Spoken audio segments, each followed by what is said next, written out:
नमस्कार व्यूअर्स, मैं हूं अमीश देवगन और आप देख रहे हैं प्राइम टाइम का नंबर 1 शो, सबसे ज्यादा देखे जाने वाला कार्यक्रम। नए स्टाइल में, नए अंदाज में और नए कलेवर में और नए तेवर में होगा, क्योंकि आज की ये बहस बेहद महत्वपूर्ण है और मेरे साथ खास मेहमान तो 6 होंगे, लेकिन टक्कर 2-2 के बीच होगी और सियासी मुकाबले के कई राउंड होंगे।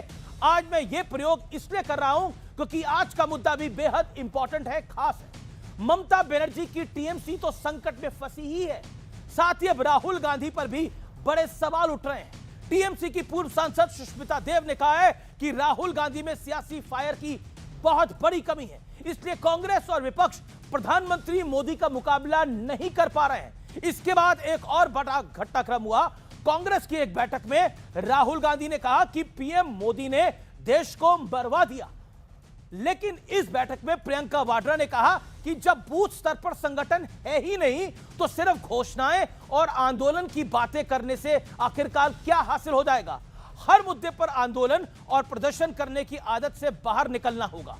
सवाल है कि क्या प्रियंका गांधी वाड्रा राहुल गांधी को बड़ा मैसेज दे रही थी?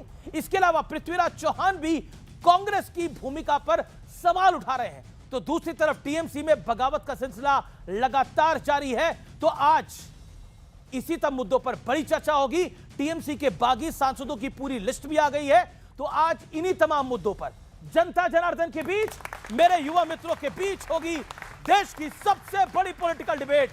मोदी का दम, विपक्ष में क्या है फायर कम? आज इस बड़े सवाल के साथ इस चर्चा में हम जाएंगे। 6 बड़े दिग्गज मेहमान हमारे साथ मौजूद हैं और साथ ही टक्कर होगी दो की। यह फॉर्मेट कितना इंटरेस्टिंग है आप भी देखकर चौंक जाएंगे।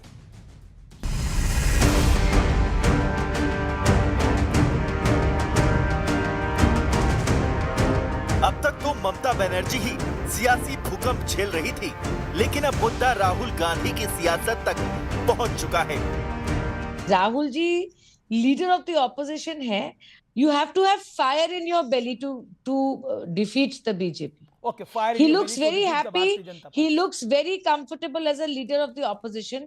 उसमें वो फायर नहीं है कि कब मोदी जी को हराए और कब मैं उस तरफ जाके। सुष्मिता देव कोई छोटी मोटी नेता नहीं है। वो लंबे वक्त तक कांग्रेस में रही, फिर टीएमसी में रहते हुए 2 टर्म राज्यसभा सांसद रही। इसके बाद टीएमसी के रवैये के चलते इस्तीफा दे दिया। इस बीच एक और बड़ा घटनाक्रम हुआ है। प्रियंका वाड्रा ने मल्लिकार्जुन खड़गे, राहुल गांधी, केसी वेणुगोपाल समेत कई बड़े कांग्रेस नेताओं की मौजूदगी में कहा, जब बूथ स्तर पर संगठन ही नहीं है तो सिर्फ घोषणाएं और आंदोलन की बातें करने से क्या हासिल होगा। हर मुद्दे पर आंदोलन और प्रदर्शन करने की आदत से बाहर निकलना होगा। कल ही राहुल गांधी ने कहा कि मोदी ने देश को मरवा दिया। सवाल है कि क्या प्रियंका वाड्रा ने इसी सियासत पर दबी जुबान में वार किया है? जनतंत्र में विपक्ष की बहुत आवश्यकता है और एक पार्टी विपक्ष का रोल अदा नहीं कर पा रही है। कांग्रेस पार्टी बड़ी पार्टी फिर भी नहीं कर पा रही है। इस बीच सूत्रों का दावा है कि कांग्रेस ने ममता बनर्जी और शरद पवार की पार्टी को कांग्रेस में घर वापसी का ऑफर दे दिया है। सब पार्टियों की जो रीजनल पार्टी बन गई, कांग्रेस अलग हो गए, उन सबको वापस शामिल होना चाहिए और राहुल गांधी को नेता स्वीकार करना चाहिए दिल से, पहले से ही। ममता बनर्जी हो, शरद पवार जी हो, कई जो सेकुलर वोट की राजनीति करने वाले जो पक्ष है, वो सबको लगता है कि अब देश बचाने के लिए कांग्रेस के साथ आना चाहिए और वो प्रक्रिया शुरू हो गई है। ये समय है कि कांग्रेस पार्टी से जो फैक्शन बाहर निकले थे, नेता बाहर निकले थे और उसने अपने अपने दल खड़े किए, चाहे महाराष्ट्र हो चाहे पश्चिम बंगाल हो, सभी ने कांग्रेस में आकर कांग्रेस के झंडे के नीचे कांग्रेस को मजबूत करना चाहिए। उधर टीएमसी का सियासी संकट लगातार बढ़ता जा रहा है। कल तक टीएमसी कह रही थी कि बागियों वाली चिट्ठी दिखाओ। वो लोगों के नाम कहाँ है भाई? अगर नाम आ गए होते कि टूट के चले गए हैं और 2/3 हो गया है, तो बीजेपी तो कूद कूद के अभी बोल रही होती कि फलाना आ गया, फलाना आ गया। हर रोज 2 या 3 नाम बदल जाते हैं। आज 19 दिए, कल 19 दिए, आज 19 में 3 नाम बदले हुए। इनको बोलिए 18 परेड करा दीजिए। तो आज 19 नामों वाली चिट्ठी भी सामने आ गई। काकोली घोष, शताब्दी रॉय, अरूप चक्रवर्ती, रचना बनर्जी, शाइनी घोष, यूसुफ पठान जैसे नाम शामिल हैं। लेकिन आज सबसे बड़ा सवाल यही है कि क्या वाकई में तमाम कोशिशों के बावजूद विपक्ष में मोदी के मुकाबले का दम नहीं है? इसी पर जनता के बीच होगी देश की सबसे बड़ी बहस। आइए परिचय करा देते हैं मेहमानों के साथ आपका, लेकिन तालियां रुकनी नहीं चाहिए। प्रोफेसर अजय उपाध्याय, नेता प्रवक्ता कांग्रेस पार्टी के, भारतीय जनता पार्टी से प्रदीप भंडारी, नेता प्रवक्ता भारतीय जनता पार्टी के, दूसरी तरफ से राजकुमार भाटी, प्रवक्ता समाजवादी पार्टी के, सत्य प्रकाश मिश्रा, जनता दल यूनाइटेड के, प्रियंका कक्कड़, आम आदमी पार्टी की नेत्री, मीडिया कोऑर्डिनेटर, और संजय सरकार, सदस्य ममता सेना के, टीएमसी के। जोरदार तालियों के साथ तमाम मेहमानों का अभिनंदन है। लेकिन व्यूअर्स, आप भी देख के थोड़ा सरप्राइज कर गए होंगे कि आज ये दिग्गज हमारे मेहमान इस तरफ क्यों बैठे हैं और सामने 2 पोडियम खाली हैं, क्योंकि हम अब 2-2 की टक्कर कराएंगे और इसमें एक पक्ष से और एक विपक्ष से मेहमान उधर जाएगा और विषयों पर अपनी बात रखेगा। लेकिन मेहमानों को बुलाने से पहले क्या आज के बहस का एजेंडा है, उससे परिचय करा देते हैं। आत्ममंथन की बजाय कांग्रेस सिर्फ ब्लेम गेम में उलझी हुई है। बहस का एजेंडा नंबर 1, राहुल गांधी में सियासी फायर की कमी है। एजेंडा नंबर 2, टीएमसी में जो हो रहा है वो परिवारवादी पार्टियों के लिए एक बड़ा सबक है। और कांग्रेस की रणनीति क्षेत्रीय दलों को समाप्त करने की है क्या? जिस तरह से संजय राउत से लेकर कई सारे दिग्गज बोल रहे हैं कि आखिरकार सब दलों को मिल जाना चाहिए, और कई आम आदमी पार्टी भी कह चुकी है कि कांग्रेस की रणनीति क्षेत्रीय दलों को समाप्त करने की है। तो एक बार फिर हमारे पैनलिस्ट के लिए तालियां, और इस चर्चा की शुरुआत करते हैं। मैं पहले बुलाता हूं भारतीय जनता पार्टी के प्रदीप भंडारी और कांग्रेस के अजय उपाध्याय जी को। प्रोफेसर उपाध्याय और प्रदीप भंडारी मंच पे आइए प्लीज।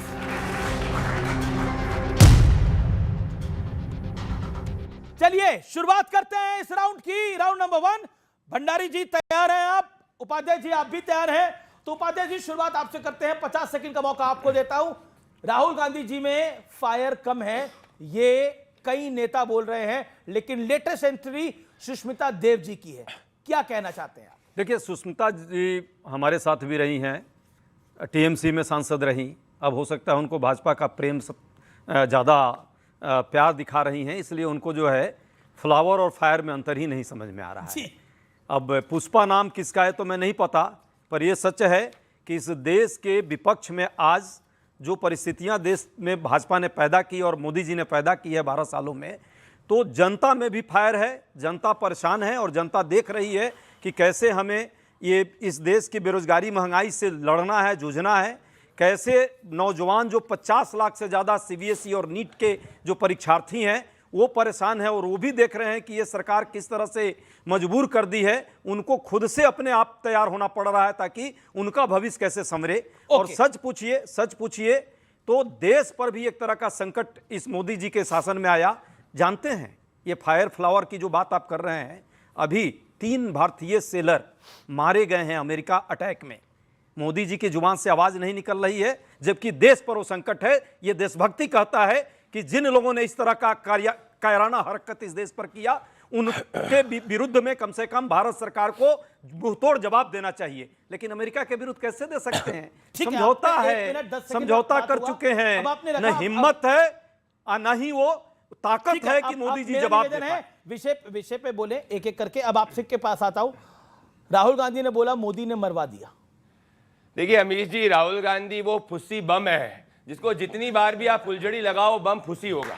ये कांग्रेस पार्टी नहीं समझ पा रही, पर सब समझ रहे हैं। याद करिए, आम आदमी पार्टी ने कांग्रेस पार्टी के साथ अलायंस के अरविंद केजरीवाल ऐसे आए, ये देखिए सोनिया जी के सामने नतमस्तक हुए, नतीजा क्या निकला? आम आदमी पार्टी का दिल्ली से बंटाधार हो गया। समाजवादी पार्टी ने कांग्रेस पार्टी के साथ अलायंस किया, 2 लड़के वाली फोटो याद करिए क्या हुआ, समाजवादी पार्टी का उत्तर प्रदेश से बंटाधार हो गया। तृणमूल कांग्रेस और कांग्रेस पार्टी आपस में लड़े, क्या हालत हो गई, बंगाल के अंदर तृणमूल कांग्रेस का बंटाधार हो गया। तो कांग्रेस के नेता सबसे ज्यादा खुश हो रहे हैं, मुझे लोग बताते हैं कि कांग्रेस के नेता सबसे ज्यादा खुश हो रहे हैं। तो आज विपक्ष को सबसे बड़ा अगर खतरा है तो कांग्रेस से ही है, क्योंकि कांग्रेस हर पार्टी को निगलना चाहती है। कांग्रेस के नेता क्यों खुश हो रहे हैं आज सबसे ज्यादा? क्योंकि ममता बनर्जी ने विपक्ष की स्पेस अगर खत्म करेगी तो कांग्रेस पार्टी आएगी। तो कांग्रेस पार्टी के राहुल गांधी का वीडियो याद करिए, राहुल गांधी ने तो ममता के खिलाफ कैंपेन किया था। तो आज जितनी रीजनल पार्टीज अगर कहीं कम हो रही है तो सबसे ज्यादा खुश कांग्रेस हो रही है। सपा को भी कांग्रेस से घबराना चाहिए, आपको भी कांग्रेस से घबराना चाहिए। किसके हाथ पे रहेगा कांग्रेस का हाथ, उसका राजनीतिक बंटाधार। ओके आपने अपनी बात 1 मिनट में रखी, अब आपकी बारी है 40 सेकंड की। विषय पे बोलेगा ममता बनर्जी हो या शरद पवार जी हो, सेक्युलर वोट की राजनीति करने वाले दल हो, उन सबको लगता है कि देश बचाने के लिए अब कांग्रेस के साथ आना चाहिए, राहुल गांधी के साथ आना चाहिए, और वो प्रक्रिया अब शुरू हो चुकी है। नाना पटोले कांग्रेस, क्या आपको लगता है कि 29 में राहुल गांधी की लीडरशिप समूचे ऑपोजिशन को स्वीकार करनी पड़ेगी? क्या समाजवादी पार्टी और क्या टीएमसी और क्या आम आदमी पार्टी? क्योंकि जो ममता बनर्जी का इस समय हाल हो रहा है वो हम सब देख रहे हैं। क्या राहुल गांधी की लीडरशिप स्वीकार करनी पड़ेगी? वो वक्त आ गया है ऑपोजिशन को। देखिए, अब समय आ गया है, जिस तरह भाई साहब ने कही है, सच बात है कि इस देश में कौन 56 इंच वाला है और कौन 26 इंच वाला है वो तो दिख गया।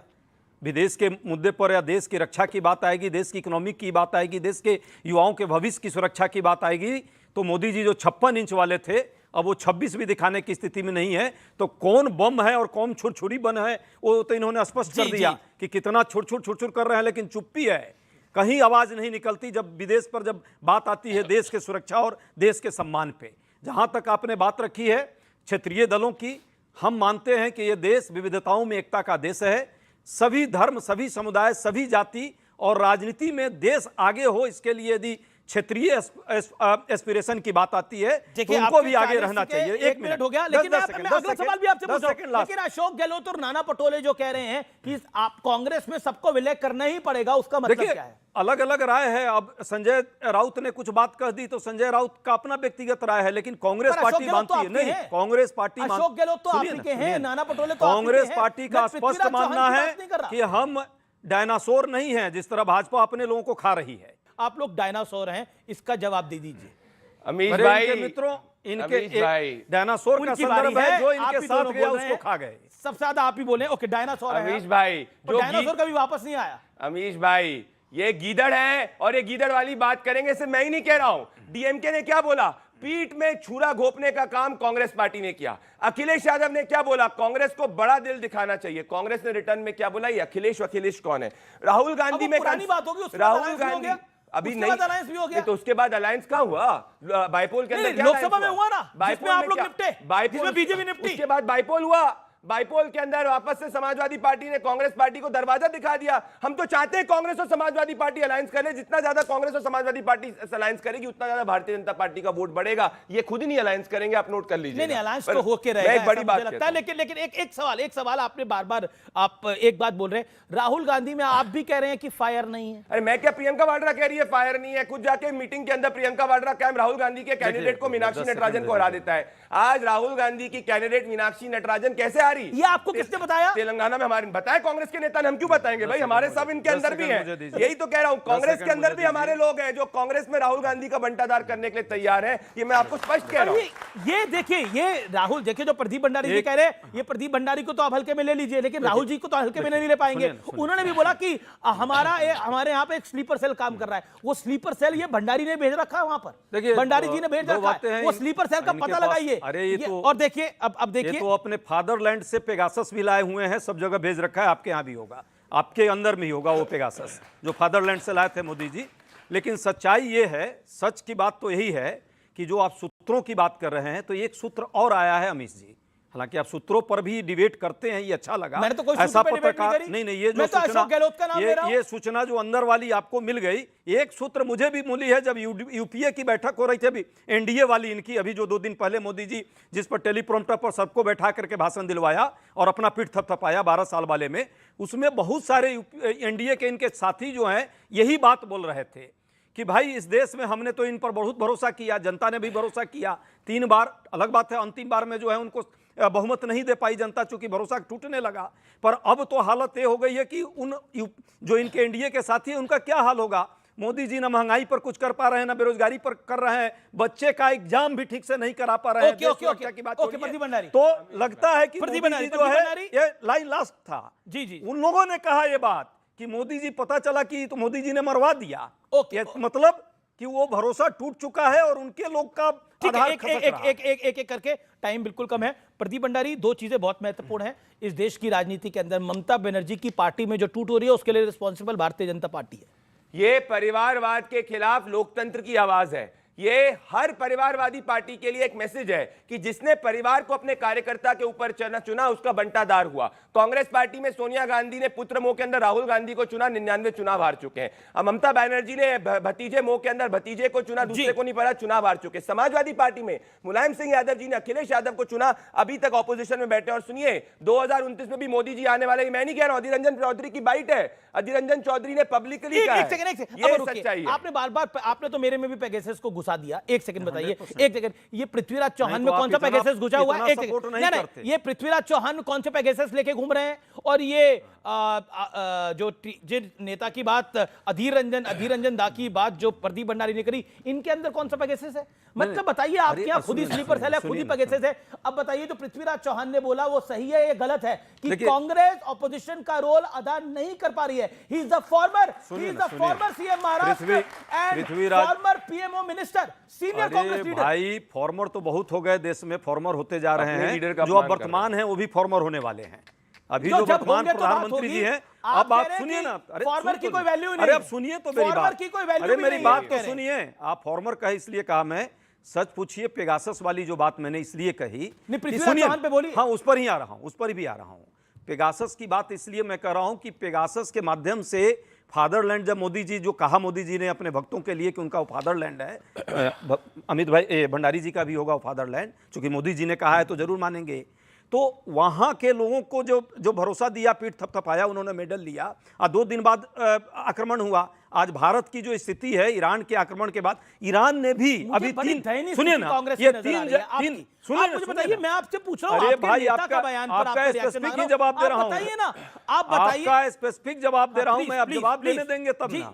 ये 3 जो सैनिक अभी सेलर मारे गए हैं, ईरान तक ने कंडेम किया है, पर भारत सरकार अभी भी ऑफिशियली नहीं कर पाई, अभी भी कोई मंत्री नहीं बोल पा रहा है। दूसरी बात, जो पेगासस, क्यों मैं कह रहा हूं कि कितना मजबूर है सरकार हो गई। ये चर्चा है सर। हाँ, पेगासस, मैं आपसे पूछ रहा हूं, पृथ्वीराज चौहान ने जो बोला सही बोला, गलत बोला? एकदम। अधीर रंजन चौधरी ने जो बोला सही बोला, गलत बोला? हमारे यहाँ इतनी तो समझ है कि हमारे लोग बोल पा रहे हैं, क्योंकि हमारे लोगों के पास पेगासस हम लोगों ने नहीं डाला है। लेकिन मोदी जी के एक आदमी भी नहीं बोल पा रहा है, क्योंकि मोदी जी के जितने लोग हैं ना, वो पेगासस से इतना डरते हैं। और मैं आपको सुनिए 10 second, 10 second, last 10 second, last 10 second, last 10 second. जो कांग्रेस, अधीर रंजन दा बोल रहे हैं, आप ही के बंगाल से आते हैं, और ये जो पृथ्वीराज चौहान बोल रहे हैं कि कांग्रेस ऑपोजिशन का रोल अदा नहीं कर पा रही, आप क्या कहना चाहते हैं इसके ऊपर? देखिए, अधीर रंजन चौधरी बीजेपी को हद से खैनी खाना वाला इंसान है।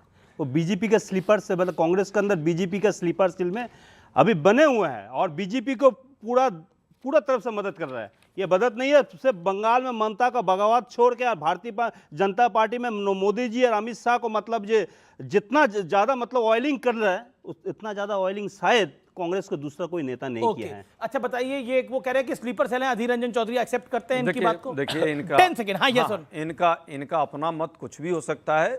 अधीर रंजन चौधरी हमारे वरिष्ठ नेता हैं। अब मैं सत्यप्रकाश मिश्रा और राजकुमार भाटी से निवेदन करता हूं कि वो जाए। हुआ सर, आगे फिर आपको मौका मिलेगा। ऊपर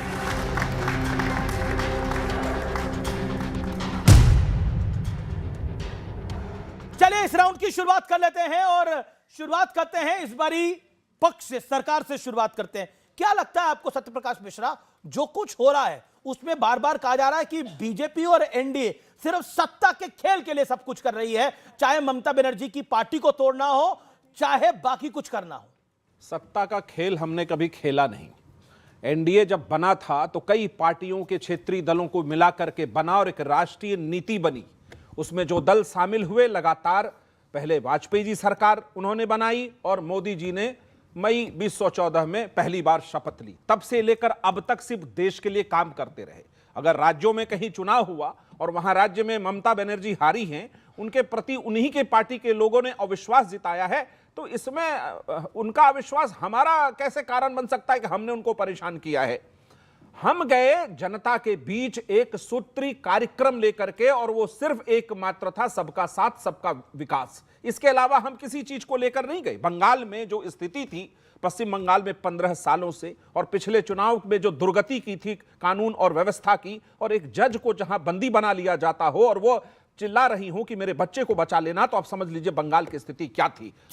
अगर वर्तमान एनडीए के गठबंधन ने, और वहां तो सिर्फ बीजेपी अकेले चुनाव लड़ रही थी, उसने यदि मेहनत करके वहां अपनी सत्ता लोकतांत्रिक ढंग से बनाई है, तो इसमें किसी को पेट में दर्द होता है तो हुआ करे, इसमें कोई दिक्कत नहीं है। सवाल एक है कि आप बार बार एक सत्ता पर आरोप लगाएंगे एनडीए पर कि आप सिर्फ सत्ता के लिए कर रहे हैं। तो जब नरेंद्र मोदी पहली बार सत्ता में आए तो उन्होंने देश में लाल किले के प्राचीर से क्या कहा? न खाऊंगा न खाने दूंगा। उन्होंने एक बात और कहा कि एक कल्चर है यहां पे, इसमें मेरा क्या, तो मेरा कुछ नहीं तो मुझे क्या, इस कल्चर को भी खत्म किया। जिस देश में 50 करोड़ लोगों के पास, आप समझिए 70 साल में बैंक का खाता नहीं था, वो बैंक के दरवाजे तक दस्तक नहीं देने जाते थे, उस देश की गरीबी की हालात क्या थी। आज अगर 80 करोड़ लोगों को राशन मिल रहा है तो कांग्रेस से यह सवाल पूछना पड़ेगा कि 70 सालों में तुमने देश की ऐसी हालत की कि हमारे देश में 80 करोड़ लोगों को आज राशन देना पड़ा। राजकुमार भाटी, क्या आपको लगता है विपक्ष की बेली में फायर कम है, यानी पेट में आग कम है सत्ता में आने के लिए? इस पर बहुत बड़ा प्रश्न चिन्ह लग रहा है कि आप लोग कॉकरोच जनता पार्टी के सहारे हो जाते हो। वो एक सोशल मीडिया पे एक नैरेटिव बनता है, बोलते हैं कॉकरोच आ रहा है, कॉकरोच आ रहा है। अब सोचिए, मतलब देश को ऑपोजिशन में अखिलेश यादव जैसे सरीके के नेता हैं, ममता बनर्जी जैसी नेत्री हैं, राहुल गांधी जैसे नेता है, अरविंद केजरीवाल साहब जैसे नेता है, उद्धव ठाकरे जैसे नेता है। मतलब उस पूरे विपक्ष को कॉकरोच जनता पार्टी का सहारा चाहिए? मतलब कैसे? और आप जान रहे हैं वहां पे क्या हाल हुआ है। अब वहां का फैक्ट ये है कि वो जंतर मंतर पर प्रदर्शन कर रहे थे, कह रहे अंदर नहीं करने दे रहे हमें प्रदर्शन। कॉकरोचों को भी इस देश में सम्मानजनक जीवन जीने का अधिकार है, उनकी इतनी उपेक्षा नहीं होनी चाहिए। विपक्ष में एक से एक शानदार नेता है, एक से एक दार्शनिक नेता है, पर कॉकरोच वोट नहीं डाल सकते ना, एक से एक मेहनती नेता है, और विपक्ष के पास पूरा विजन है देश को आगे ले जाने का। अभी मिश्रा जी ने बताया कि मोदी जी ने लाल किले से ये कहा था, केवल एक ही वाक्य बताया। ये भूल गए होंगे, ऑडियंस को याद होगा, जिनको याद नहीं है मैं याद दिला दूं। मोदी जी ने लाल किले से कहा था कि जो स्विस बैंकों में काला धन है उसे वापस लेके आऊँगा, 15-15 लाख सबके खाते में आएंगे। मोदी जी ने कहा था 2 करोड़ रोजगार हर साल दूंगा। मोदी जी ने कहा था 2022 तक किसानों की आमदनी दुगनी कर दूंगा। किसानों की आमदनी घट गई है। मोदी जी ने कहा था 2022 तक बुलेट ट्रेन चला दूंगा। आज 2026 है, कहीं लाइन बिछनी भी शुरू नहीं हुई है। मोदी जी ने कहा था कि अपराधियों को राजनीति से बाहर कर दूंगा। मोदी जी ने कहा था पेट्रोल और डीजल 35 रुपए पर ले आऊंगा। मोदी जी ने कहा था रुपए की कीमत डॉलर के बराबर हो जाएगी। रुपए की कीमत लगातार गिरती जा रही है जी। देश के ऊपर विदेशी कर्ज लगातार बढ़ता जा रहा है। शीर्ष बैंकों में कालाधन लगातार बढ़ता जा रहा है। अपराधियों की संख्या संसद में और विधानसभाओं में लगातार बढ़ती जा रही है। बीजेपी ने रेप और हत्या के आरोपियों तक को मंत्री बना रखा है। और एक बात और, अभी आपने कुछ कांग्रेस और विपक्ष के नेताओं के बयान गिनवाए।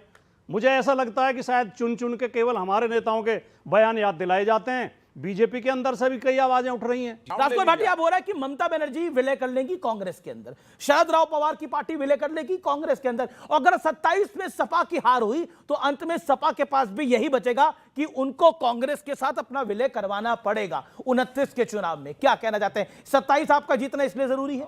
एक सेकेंड देखिए, इस देश में 2 राष्ट्रीय पार्टियां हैं, एक कांग्रेस, एक भारतीय जनता पार्टी, और लगभग 3 दर्जन क्षेत्रीय पार्टियां हैं जो अपने अपने प्रदेश में मजबूत हैं, और लगभग 1000 पार्टी रजिस्टर्ड हैं जो छोटी पार्टियां हैं। तो लोकतंत्र की असली रक्षक जो हैं ये क्षेत्रीय पार्टियां हैं, राष्ट्रीय पार्टियां लोकतंत्र की रक्षक नहीं है। ये कैसे कह सकते हैं आप? हाँ, मैं कह रहा हूं क्षेत्र की जो असली भावनाएं हैं, क्षेत्र की जो असली समस्याएं हैं, क्षेत्र का जो असली सामाजिक समीकरण है, वो क्षेत्रीय पार्टियां ही रखती हैं। और क्षेत्र की अपने अपने प्रदेश की आवाज क्षेत्रीय पार्टियां उठाती हैं, और यही लोकतंत्र का तकाजा है। देखिए, लोकतंत्र इसी से चलता है। कांग्रेस हाजिर नाजिर बैठी हुई है यहां पर। जब चाहे तक बंगाल में कांग्रेस हो, की सरकार थी, लेफ्ट और टीएमसी नहीं आई थी, तब तक वहां पर घुसपैठ उतनी नहीं होती थी। जैसे ही रीजनल पार्टी आई, घुसपैठ बढ़ गई, और ये लाइव एग्जांपल है। मैं जो कह रहा हूं बहुत जिम्मेदारी के साथ और बहुत कड़वी बात कह रहा हूं, और गठबंधन धर्म के खिलाफ कह रहा हूं। चाहे कांग्रेस हो चाहे बीजेपी हो, जब जितनी केंद्रीय पार्टियां मजबूत होती हैं उतनी तानाशाही बढ़ती है। और जितनी क्षेत्रीय पार्टियां मजबूत होती हैं उतना लोकतंत्र बढ़ता है, उतनी लोकतंत्र की भावना बढ़ती है। अगला राउंड बीजेपी और टीएमसी का है, फिर आम आदमी पार्टी और बीजेपी का, कांग्रेस और आपका राउंड आएगा। ओके, मैं रुक करता हूं अगले राउंड।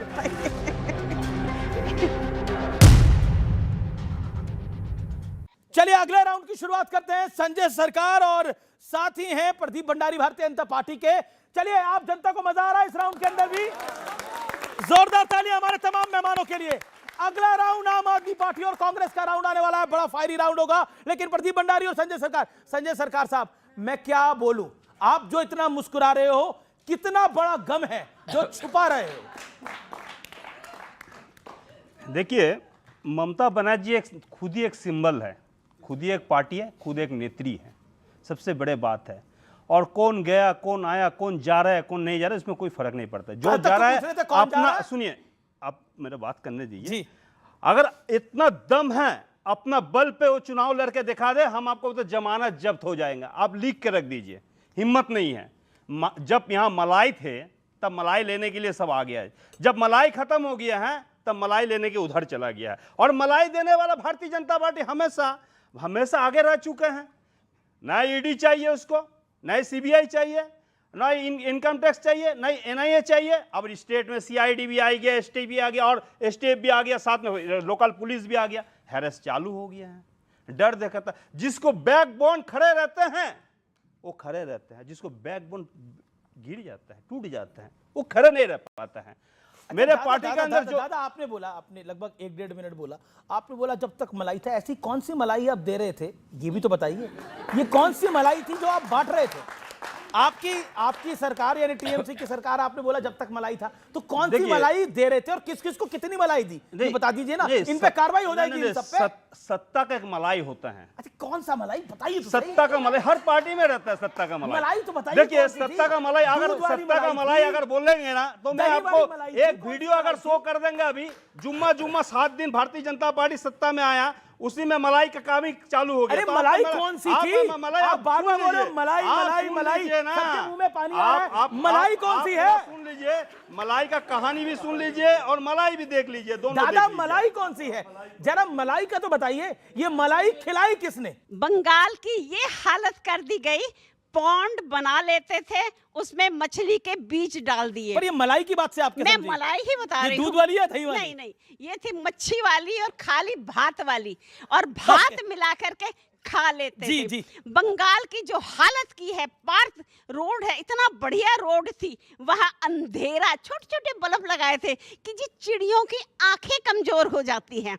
ममता दीदी बहुत जुझारू लीडर थी, लेकिन जो संदेश खाली में हुआ एक महिला के राज में, और शाहजहां शेख उंगली दिखा रहा था, हमने देखा है। उस बच्ची के साथ जो पीजी पोस्ट ग्रेजुएट थी, उसके साथ जो बेहुरमती आंख फोड़ दी, टांग फोड़ दी, और उसको 10 लाख रुपए उसकी माँ को देने पहुंच गए। क्या आपको लगता नहीं कि यही भारी पड़ गया संजय भाई? संजय सरकार यही भारी पड़ गया।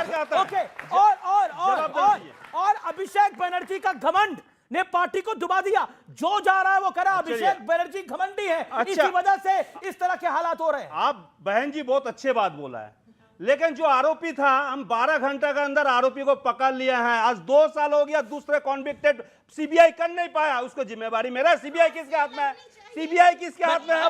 सीबीआई किसके हाथ में है? आप बताइए। सीबीआई सेंट्रल में तो नरेंद्र मोदी के अंडर में पड़ता है। सीबीआई सुनता है। संदेश काली का मैटर आप बोल रहे हैं। वो महिला लोग आके बोला हम लोग को 2-2 हजार रुपया देकर शुभेंदु ये बात कराया, जाकर बोलो जब सीबीआई टेस्ट करने वाला महिला को बुलाया, संदेश काली ने ये झूठ है।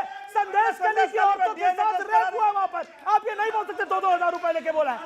आपने बोला उन औरतों को 2-2 हजार रुपए लेकर बुलवाया गया, बहुत ही गलत बोला आपने। पॉइंट नंबर एक सेकंड। और मलाई कौन सी थी आपने? ये कौन सी मलाई थी प्रदीप भंडारी? दादा क्या कर रहे हैं आप?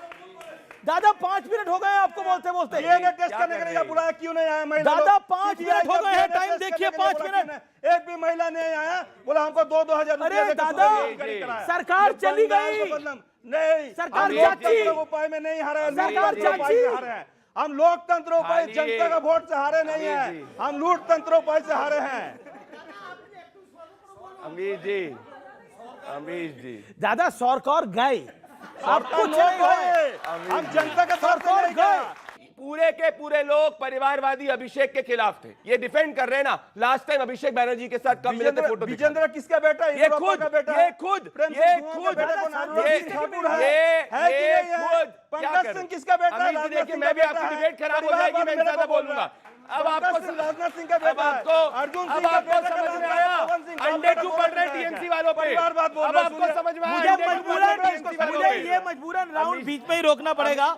तो फिलहाल एक ब्रेक, लेकिन ब्रेक के उस पार मेगा एडिशन इसके बाद भी जारी है।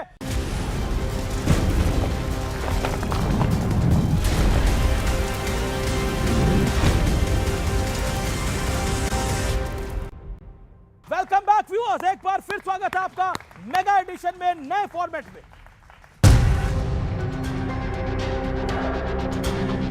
चलिए, ये राउंड है आम आदमी पार्टी और भारतीय जनता पार्टी का राउंड है। बहुत सारे आरोप हैं, बहुत सारी बातें हैं। क्या आपको लगता है, मैं फिर ऑपोजिशन से शुरू करता हूं, क्यों आपको लगता है कि बीजेपी ईडी सीबीआई का बेजा इस्तेमाल करती है?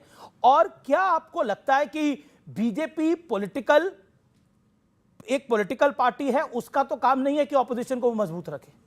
सबसे पहले तो मुझे बहुत ही अच्छा लगा कि हमारी जनता इतनी जागरूक है। जनता सब जानती है। उन्होंने सारे क्वेश्चन आज बीजेपी से किए क्योंकि वो सब परेशान है। उनको विश्वास चाहे राहुल गांधी पर ना हो, पर वो बीजेपी से परेशान है। ये बहुत क्लियर हो गया। शांति शांति। सबसे पहले आपका आज डिबेट का मुद्दा है, आप बोलिए खुद क्या है डिबेट का मुद्दा आज? सामने दिखा हुआ मोदी का दम, विपक्ष में फायर कम। विपक्ष में फायर कम होती तो इनको फायर ब्रिगेड नहीं भेजनी पड़ती, ईडी सीबीआई इनकम टैक्स वाली अपने अरविंद केजरीवाल के पास झूठे मुकदमों में उनको जेल डाल के उनको ये करना नहीं पड़ता। ये लड़ नहीं सकते शिक्षा के मुद्दे पे, स्वास्थ्य के मुद्दे पे, इसलिए इन्होंने ऐसा किया। इन्होंने अगर आग लग जाए ना आज कहीं भारत में, कहीं 2 घंटा लेट पहुंचेगी फायर ब्रिगेड, ये पर ईडी सीबीआई फटाफट पहुंच जाएगी विपक्ष के पास। फायर कम नहीं है, फायर बहुत ज्यादा है, इनको हैंडल करनी नहीं आती। जहां तक मोदी जी का सवाल है, मोदी जी ने, आप देखिए आज बच्चों ने यहाँ पे सवाल उठाया और ये बेहद शर्म की बात है कि हमारे देश के बच्चों के ऊपर लाठीचार्ज करवाते हैं और वहां मोदी के आगे घुटने टेके हुए हैं। थैंक यू मोदी बोला उन्होंने आज, जब हमारे 3 सेलर्स को मार दिया गया, कैसे गुहार लगा रहे हैं उनके माँ बाप, देखा आपने कि उनकी डेड बॉडी दिलवा दो कम से कम, और वहां थैंक यू मोदी बोल रहे हैं। It is so shameful, it is so shameful कि जब हमारे सारे सेना के लोग अटैक कर रहे थे, पाकिस्तान को पिछाड़ दिया, तब ट्रंप ने वहां से सीज फायर डिक्लेयर कर दिया। It is so shameful. Modi ji के मुंह से एक वर्ड नहीं निकला झूठ। ओके, मैं आपको मौका दूंगा। झूठ बोल रही है। कोई झूठ नहीं बोला मैंने। ठीक है, अब आपने 1.5 मिनट अपनी बात मेरे को बोलने दीजिए। हाँ, ठीक है, मैंने किसी के बीच में नहीं बोला। इनका रोना पहले शुरू हो गया। हाँ, बोलिए। इट इज सो शेमफुल कि मोदी जी ने, ट्रंप ने हम पर 50% टैरिफ लगा दिए और यहाँ पर हमने, प्रधानमंत्री मोदी ने कहा कि हम आपसे $500 बिलियन का सामान खरीदेंगे। This is so shameful. It is so shameful कि जहां पर इन्होंने कहा कि हर घर नल देंगे, हर घर जल देंगे, वहां पे हर घर मल दिया। इंदौर में लोग मर गए, 1000 से ज्यादा लोग हॉस्पिटलाइज्ड हो गए 2026 की इंडिया में। It is so shameful. यहाँ पे इनमें दम है, इसलिए फार्मर्स के आगे कीले ठोक देते हैं, ये दिल्ली नहीं आने देते, इतना डरते हैं ये फार्मर्स के बच्चों के ऊपर इन्होंने गाड़ी चला दी। It is so shameful. ये दम है, रुकिए। इट इज सो शेमफुल कि ये बोलते हैं कि सुसाइड का मजाक उड़ाते हैं मोदी जी। एक कॉन्क्लेव में 2023 में उड़ाया था, आपको याद होगा, उनका कॉन्क्लेव देख लीजिएगा 2023 का। झूठ मत बोलिए। और अभी नीट में बच्चे सुसाइड करते हैं तो एक मुंह से आवाज नहीं निकलती। फेक न्यूज है, बच्चों ने नहीं की सुसाइड। ठीक है, 2 मिनट झूठ बोलते हैं। It is so shameful. Bullet train की बात की थी, बुलेट ट्रेन की बात की थी, ये हाल है। बुलेट ट्रेन की बात की थी, ये हाल है। उससे पहले भी ऑपोजिशन ने बोला आज 1 साल हो गया, ये अनफेयर होगा। 1 साल हो गया कि हमारे देश में ये एक्सीडेंट हुआ, उसकी रिपोर्ट रिलीज नहीं करते। सो शेमफुल। ये दम है इनमें। राम मंदिर की बात करते हैं, राम नाम जपना, मंदिर का माल अपना, ये करते हैं। अमित जी, मुझे प्लीज आपका संरक्षण चाहिए कि तब से विपक्ष बोल रही थी, मुझे एटलीस्ट बीच में जो आप टोक रहे थे, पहली अब उनका संरक्षण चाहिए। 10 सेकंड होगा अब please. It is so shameful की बात करते हैं। पंजाब में युवाओं के ऊपर लाठी बरसा रही है आम आदमी पार्टी की पुलिस। ये इट इज सो शेमफुल की बात करते हैं। मारुति का वादा करने वाले जाके पंजाब के अंदर शीश महल बनाते हैं, दिल्ली के अंदर शीश महल बनाते हैं। ये इट इज सो शेमफुल की बात करते हैं। एक अखबार को, हिंदुस्तान के इतिहास में इंदिरा गांधी के बाद अगर किसी ने अखबार के ऊपर रेड करी, वो पंजाब में आम आदमी पार्टी ने करी। इट इज सो शेमफुल की बात करते हैं। लाठी की बात करते हैं, ये रहे आम आदमी पार्टी की पुलिस। पुलिस पंजाब के अंदर किसानों के ऊपर लाठी चला रही है, ये करती है आम आदमी पार्टी की पुलिस, और ये इनकी सच्चाई की बात करती है। ये एक नंबर के झूठे लोग हैं, कांग्रेस के खिलाफ बात करते हैं, कांग्रेस के इलू करते हैं, देश की जनता और दिल्ली की जनता को इन्हें लूटने का प्रयास किया, ये इनकी सच्चाई है। नशा इन्होंने पंजाब में बढ़ाया, भ्रष्टाचार इन्होंने पंजाब के अंदर बनाया, करप्शन इन्होंने सबसे आगे किया, और किसानों पर लाठी भी इन्होंने चलाई। ये देशद्रोही लोग हैं पंजाब में, ये आप लोग करा लो, अगर हम चिट्टा है तो ये डोप टेस्ट करा दो। आम आदमी पार्टी दिल्ली में चुनाव हारी, शीश महल एक बड़ा कारण बन गया, जिसकी वजह से आम आदमी पार्टी का एक पॉलिटिकल डिबैकल हो गया दिल्ली के अंदर। बुरी तरह से आप लोग चुनाव हारे, अरविंद केजरीवाल स्वयं का अपना चुनाव हार गए।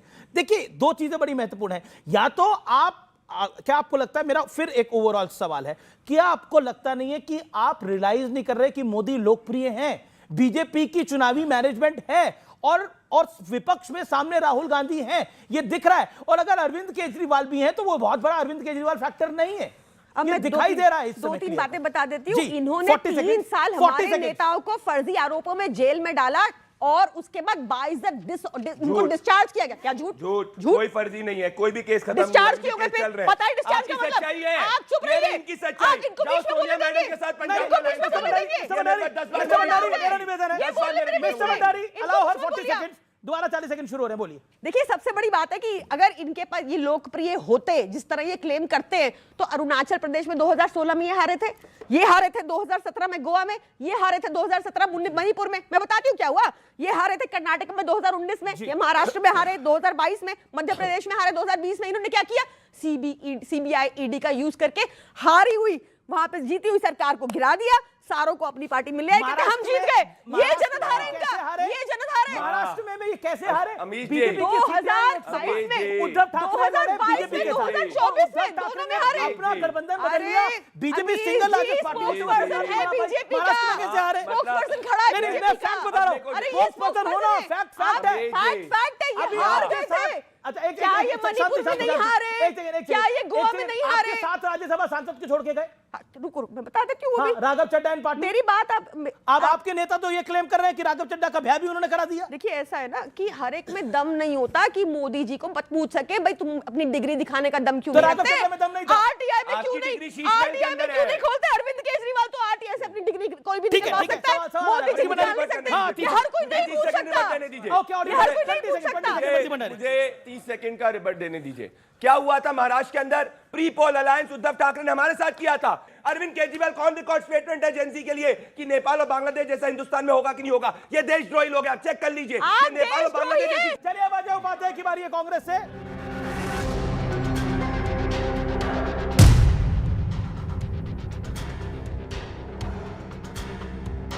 चलिए अब अगले राउंड की शुरुआत करते हैं। अगले राउंड में कांग्रेस के प्रोफेसर अजय उपाध्याय हैं और आम आदमी पार्टी की प्रियंका कक्कड़ हैं। एक बार फिर जोरदार तालियां सबके लिए। और मेरा निवेदन है, बीते 2 राउंड में बहुत हल्ला गुल्ला हुआ है, अपनी अपनी टर्न पे बोलिए, अपनी अपनी बारी पे बोलिए।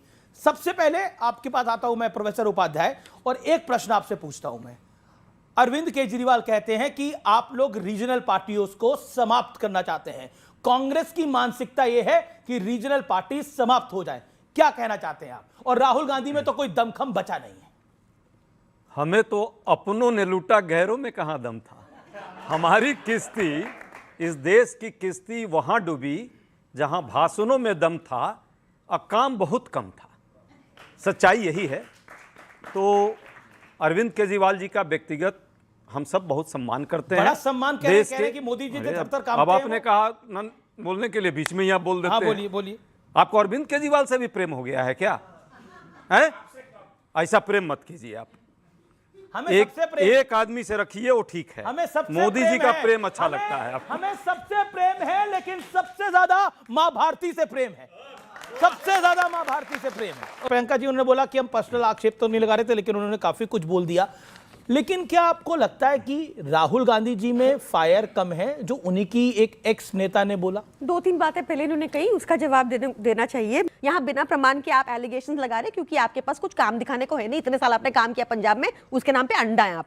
दूसरी बात, राहुल गांधी जी ने, आपने बताया कि राहुल गांधी जी ने कैसा साथ दिया। मैं भी आपको बता दूं कि जब राहुल गांधी जी की सदस्यता गई थी, तो सबसे पहले मुखर होकर अरविंद केजरीवाल जी ने ये बात उठाई थी। जब कांग्रेस के अकाउंट फ्रीज कर दिए थे भाजपा ने, तब भी अरविंद केजरीवाल जी ने ये बात उठाई थी। पर हमने देखा कि किस तरह की ओछी राजनीति कांग्रेस करती है। अभी उसका प्रमाण मिला कि एक बच्चे अगर आंदोलन कर रहे हैं, कह रहे हैं नहीं नहीं इनका आंदोलन नहीं होना चाहिए, सिर्फ एनएसयूआई आंदोलन कर सकती है, उन आंदोलन को क्रिटिसाइज कर रही है। ऐसी ओछी राजनीति वाले कभी भी देश का भला नहीं कर सकते, पहली चीज। दूसरी चीज, आपको ध्यान होगा कि कैसे इन्होंने क्या बोला था आपने, एक और बोल दीजिए। हाँ, नहीं आप कुछ नहीं, मैं तथ्यों पे बोलूंगी। इन्होंने अभी एक दो बातें और, मतलब इन्होंने पंजाब का उदाहरण मैं आपको देती हूँ। पंजाब में इनकी लड़ाई क्या है? पंजाब में इनकी लड़ाई है सुरजीत सिंह रंधावा के बीच में, राजा वॉरिंग के बीच में, सिद्धू जी का पता नहीं पर उनके बीच में, चिरंजीत सिंह चन्नी के बीच में। सबको मुख्यमंत्री बनना है, काडर तो है ही नहीं। और कह रहे हैं कि दिल्ली में अगर हम साथ लड़े होते तो अच्छा होता, जीरो से क्या आता? नहीं, सुनिए, रीजनल पार्टी को समाप्त करना चाहती है कांग्रेस पार्टी। जीरो से क्या बेहतर करते हैं दिल्ली में अगर हम साथ ले लेते। और बेशर्मी इतनी कि सचिन पायलट जी ने उसके बाद एक प्रेस कॉन्फ्रेंस करके बताया कि 2025 का जीरो 2020 के जीरो से कैसे बेहतर है दिल्ली में। ये तो इनकी हालत है। दूसरा, इन्होंने वहां इनके पास your take on Rahul Gandhi? My take on Rahul Gandhi has been very clear. उनको अपने आप को मजबूत करना है, उनको देश के मजबूत होने से फर्क नहीं पड़ता। कितनी उनकी रिलॉन्च पार्टी करनी है अभी कांग्रेस को मुझे नहीं पता, कितने उनको टेक ऑफ करने हैं मुझे नहीं पता। किसी भी आम व्यक्ति को इतने टेक ऑफ करने के मौके नहीं मिलते। तो ये तो अब कांग्रेस को सोचना है, देश ज्यादा बड़ा है कि राहुल गांधी बड़ी है कि कांग्रेस बड़ी है। देखिए सच बात है, वो रिलॉन्च लॉन्च की बात कर रही हैं, तो हम लोगों ने तो देखा और वाकई दिल्ली की जनता ने उनको जो है मिसाइल पर चढ़ाकर मंगल ग्रह पर भेज दिया था। 67 सीट देना अरविंद केजरीवाल को कोई कम भरोसा नहीं किया था, लेकिन उन्होंने क्या किया इस दिल्ली की जनता के साथ?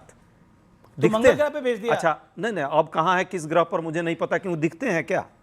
किसी भी जनता के मुद्दों पर कहीं भी जब बात आती है, नीट CBSE हो, कहीं भी आंदोलन की बात हो, पिछले दिल्ली में लगा था, अब ये मुझे नहीं पता है पंजाब में है कहाँ है, कहीं हैं लेकिन छुपे हुए हो।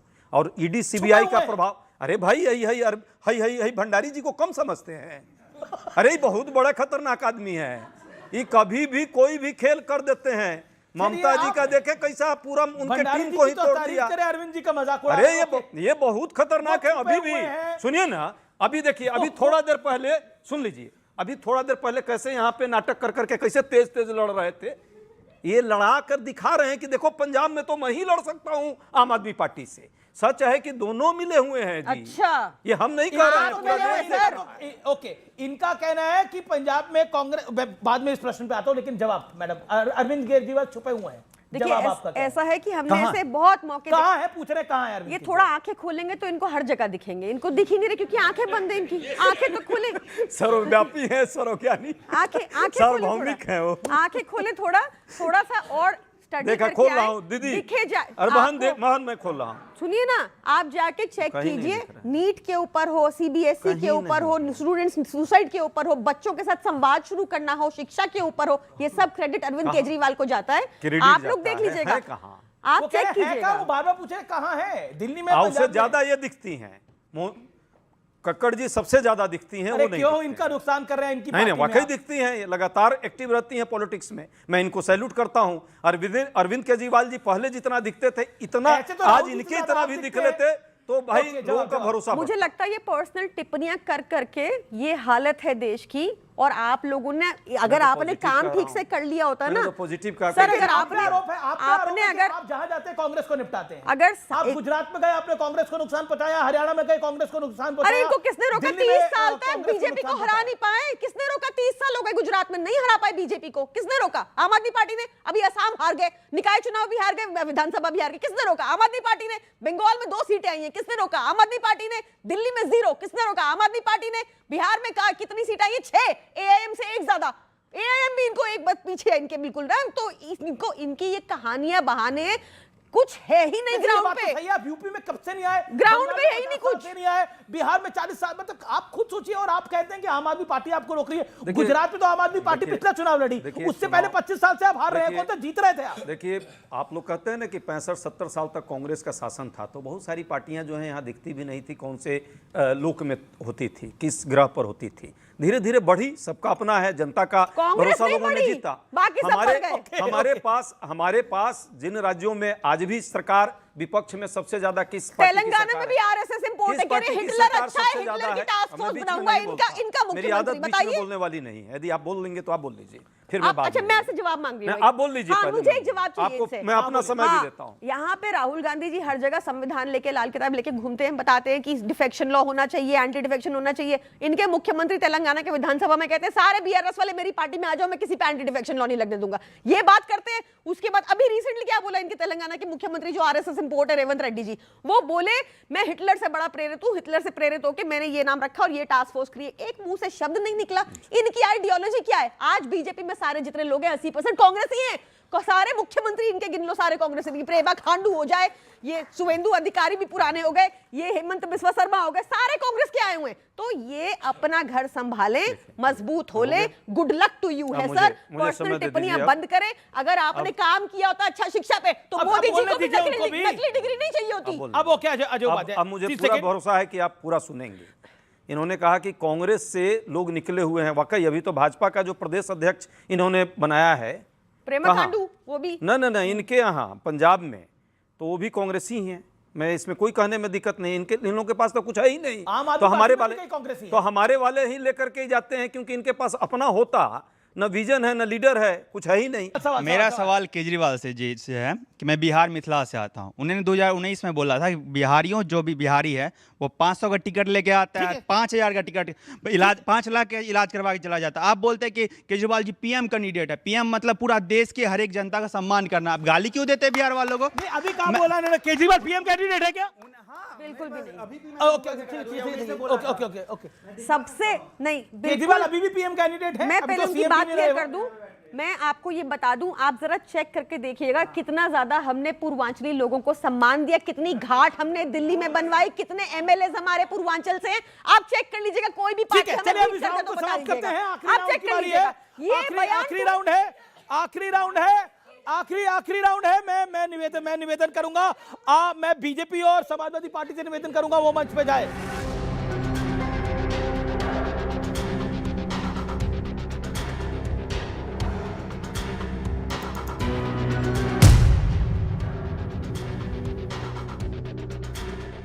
चलिए, आप प्रदीप भंडारी, इस बार शुरुआत आपसे करते हैं। क्या आपको लगता है कि अगली बंगाल के बाद यूपी पर आप लोगों की नजर है, लेकिन यूपी पे इस समय समाजवादी पार्टी को ऐसा लग रहा है लोकसभा जीतने के बाद कि उनका बड़ा मौका है?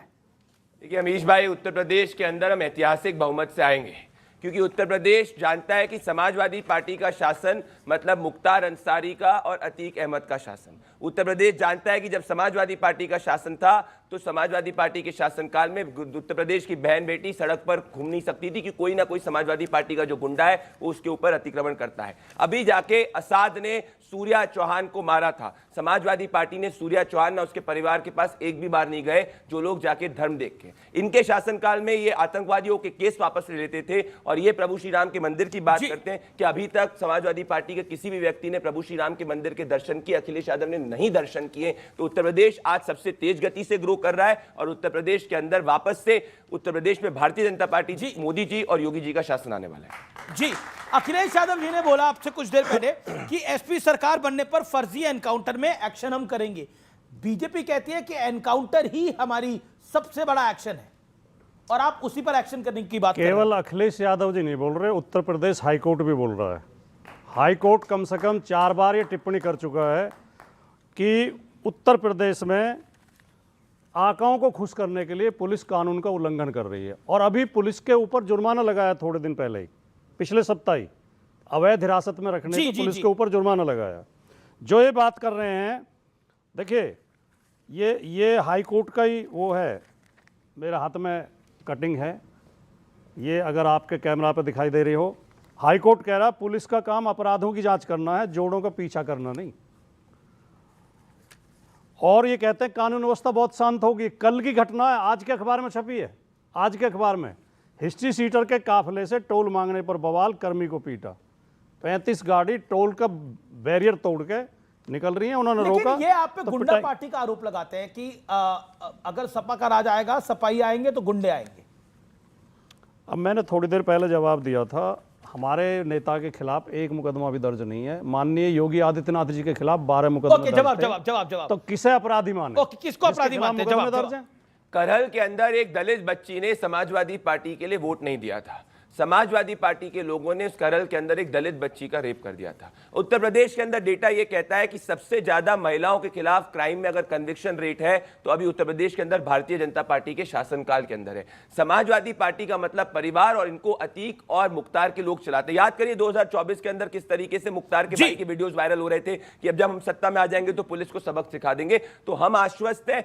इनसे मैं पूछना चाहता हूं, इन लोगों ने हिंदू ब्राह्मणों तक को वैश्या से कंपेयर करके गालियां बकी थी, तो जो जाके हिंदू ब्राह्मणों को गाली बके, जो जाके अभी तक प्रभु श्री राम के मंदिर के दर्शन नहीं करने जाए, जो दलित बच्ची का रेप कर दे क्योंकि वो सपा का वोट नहीं करे, वो उत्तर प्रदेश के खिलाफ। और इसको लेकर बड़ी कंट्रोवर्सी भी हुई, मैं क्यों उस बयान पे जिसका ये जिक्र कर रहे हैं, जो ये षड्यंत्र करते हैं, जो बीजेपी और आरएसएस की महारत है जिसमें कि ये झूठी खबरें फैलाकर दूसरे व्यक्ति का चरित्र हनन करते हैं। पर आपने माफी भी मांगी थी। मैंने माफी किस बात के लिए मांगी थी वो भी बताऊंगा। उस पूरे बयान में मैंने एक भी शब्द ब्राह्मणों के खिलाफ नहीं बोला था। ठीक है। और मैं किसी जाति के खिलाफ, किसी धर्म के खिलाफ कभी नहीं बोलता हूं। षड्यंत्र इन्होंने किया मेरे, और ये हर डिबेट में बोलते हैं। ठीक है। तो कितने नहीं, थोड़ा जितना टाइम इन्हें दिया उतना टाइम मुझे दें। जितना षड्यंत्र ये करते हैं, चरित्र हनन ये करते हैं, आरोप ये लगाते हैं, और मेरे उस बयान के समर्थन में कम से कम 100 बड़े बड़े ब्राह्मणों ने, विद्वान ब्राह्मणों ने, जो सीनियर पत्रकार हैं देश के, उन्होंने मेरे समर्थन में लिखा है कि राजकुमार भाटी ने कुछ गलत नहीं कहा था। इन्होंने क्लिप काट के 12 मिनट के भाषण से 7 सेकंड की क्लिप काट के, मैं सुना देता हूं। 12 मिनट के भाषण से 7 सेकंड की क्लिप नहीं, मत सुनवाइए क्लिप, पूरा भाषण सुनवाइए अगर सुनना है तो। पूरी बात मैं बताऊंगा, मत सुनवाइए, गलत है, षड्यंत्र है। दूसरी बात आपने कहा मंदिर के दर्शन की बात इन्होंने कही। ठीक है, अब अखिलेश यादव जी, आखिरी 1 मिनट है। नहीं, मंदिर के दर्शन पे सुन लो आप। अखिलेश यादव जी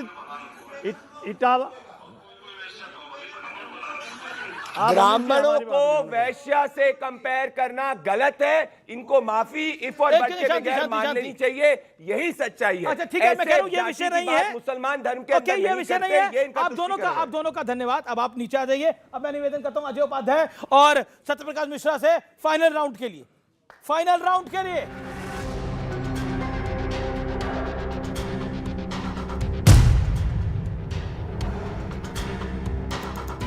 चलिए, इमरान मसूद ने बड़ी बात बोली है सुष्मिता देव के लिए। यह बड़ी खबर है इस समय की। इमरान मसूद ने बोला कि सुष्मिता देव को एबीसी राजनीति की सिखाई राहुल गांधी ने, और आज राहुल गांधी के खिलाफ बोल रही है सुष्मिता देव। मैं आपसे शुरू करता हूं सत्यप्रकाश मिश्रा, क्या आपको लगता है कि सुष्मिता देव को यह बोलने का अधिकार ही नहीं था राहुल गांधी पर? बोलने का अधिकार है इस देश के। इमरान मसूद ने यह बोला है। नहीं, इमरान मसूद के वो नेता हैं राहुल गांधी, तो वो उनके तरफ खड़े होंगे। एक सवाल देखिए कि राहुल गांधी की राजनीति आखिर रही क्या। वो संसद चुनकर आए, मनमोहन सिंह प्रधानमंत्री थे, उन तमाम दरमियान में एएम पीएम में अंतर नहीं है। ये प्रणब मुखर्जी राष्ट्रपति कहकर अपनी किताब में गए, उनकी बिटिया ने किताब लिखा है। राहुल गांधी उस समय भी चुप बैठे रहे जब 26 से 11 की बात हो रही थी और देश में तमाम तरह के लोग घुमा दिए कि आरएसएस ने कराया, इधर कराया, अंतर्राष्ट्रीय मंचों पे थू करा लिया। राहुल गांधी सरकार से चले गए, उनकी सरकार चली गई।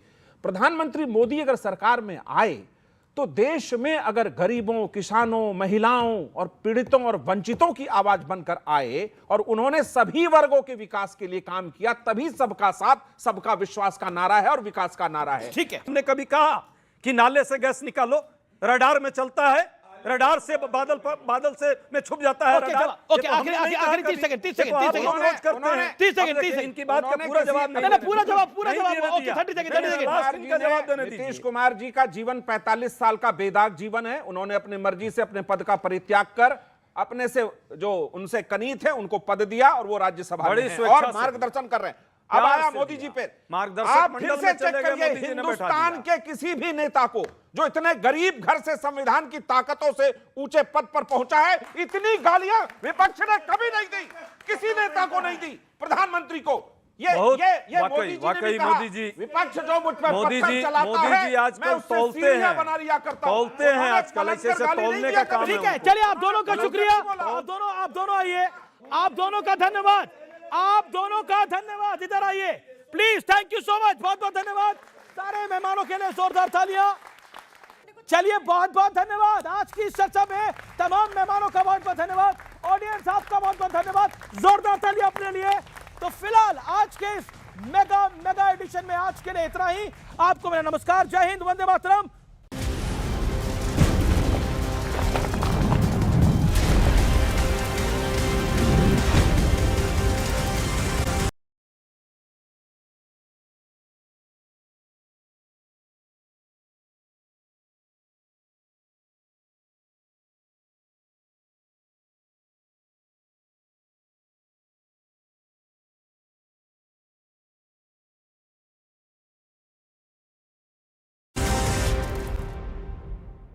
नमस्कार व्यूअर्स, मैं हूं अमीश देवगन और आप देख रहे हैं प्राइम टाइम का नंबर 1 शो, सबसे ज्यादा देखे जाने वाला कार्यक्रम। नए स्टाइल में, नए अंदाज में और नए कलेवर में और नए तेवर में होगा, क्योंकि आज की ये बहस बेहद महत्वपूर्ण है और मेरे साथ खास मेहमान तो 6 होंगे, लेकिन टक्कर 2-2 के बीच होगी और सियासी मुकाबले के कई राउंड होंगे। आज मैं ये प्रयोग इसलिए कर रहा हूं क्योंकि आज का मुद्दा भी बेहद इंपॉर्टेंट है, खास है। ममता बनर्जी की टीएमसी तो संकट में फंसी ही है, साथ ही अब राहुल गांधी पर भी बड़े सवाल उठ रहे हैं। टीएमसी की पूर्व सांसद सुष्मिता देव ने कहा है कि राहुल गांधी में सियासी फायर की बहुत बड़ी कमी है, इसलिए कांग्रेस और विपक्ष प्रधानमंत्री मोदी का मुकाबला नहीं कर पा रहे हैं। इसके बाद एक और बड़ा घटनाक्रम हुआ। कांग्रेस की एक बैठक में राहुल गांधी ने कहा कि पीएम मोदी ने देश को मरवा दिया, लेकिन इस बैठक में प्रियंका वाड्रा ने कहा कि जब बूथ स्तर पर संगठन है ही नहीं तो सिर्फ घोषणाएं और आंदोलन की बातें करने से आखिरकार क्या हासिल हो जाएगा। हर मुद्दे पर आंदोलन और प्रदर्शन करने की आदत से बाहर निकलना होगा। सवाल है कि क्या प्रियंका गांधी वाड्रा राहुल गांधी को बड़ा मैसेज दे रही थी? इसके अलावा पृथ्वीराज चौहान भी कांग्रेस की भूमिका पर सवाल उठा रहे हैं, तो दूसरी तरफ टीएमसी में बगावत का सिलसिला लगातार जारी है। तो आज इसी तब मुद्दों पर बड़ी चर्चा होगी। टीएमसी के बागी सांसदों की पूरी लिस्ट भी आ गई है, तो आज इन्हीं तमाम मुद्दों पर जनता जनार्दन के बीच, मेरे युवा मित्रों के बीच होगी देश की सबसे बड़ी पॉलिटिकल डिबेट। मोदी का दम, विपक्ष में क्या है फायर कम। आज इस बड़े सवाल के साथ इस चर्चा में हम जाएंगे। 6 बड़े दिग्गज मेहमान हमारे साथ मौजूद हैं और साथ ही टक्कर होगी 2 की। यह फॉर्मेट कितना इंटरेस्टिंग है आप भी देखकर चौंक जाएंगे।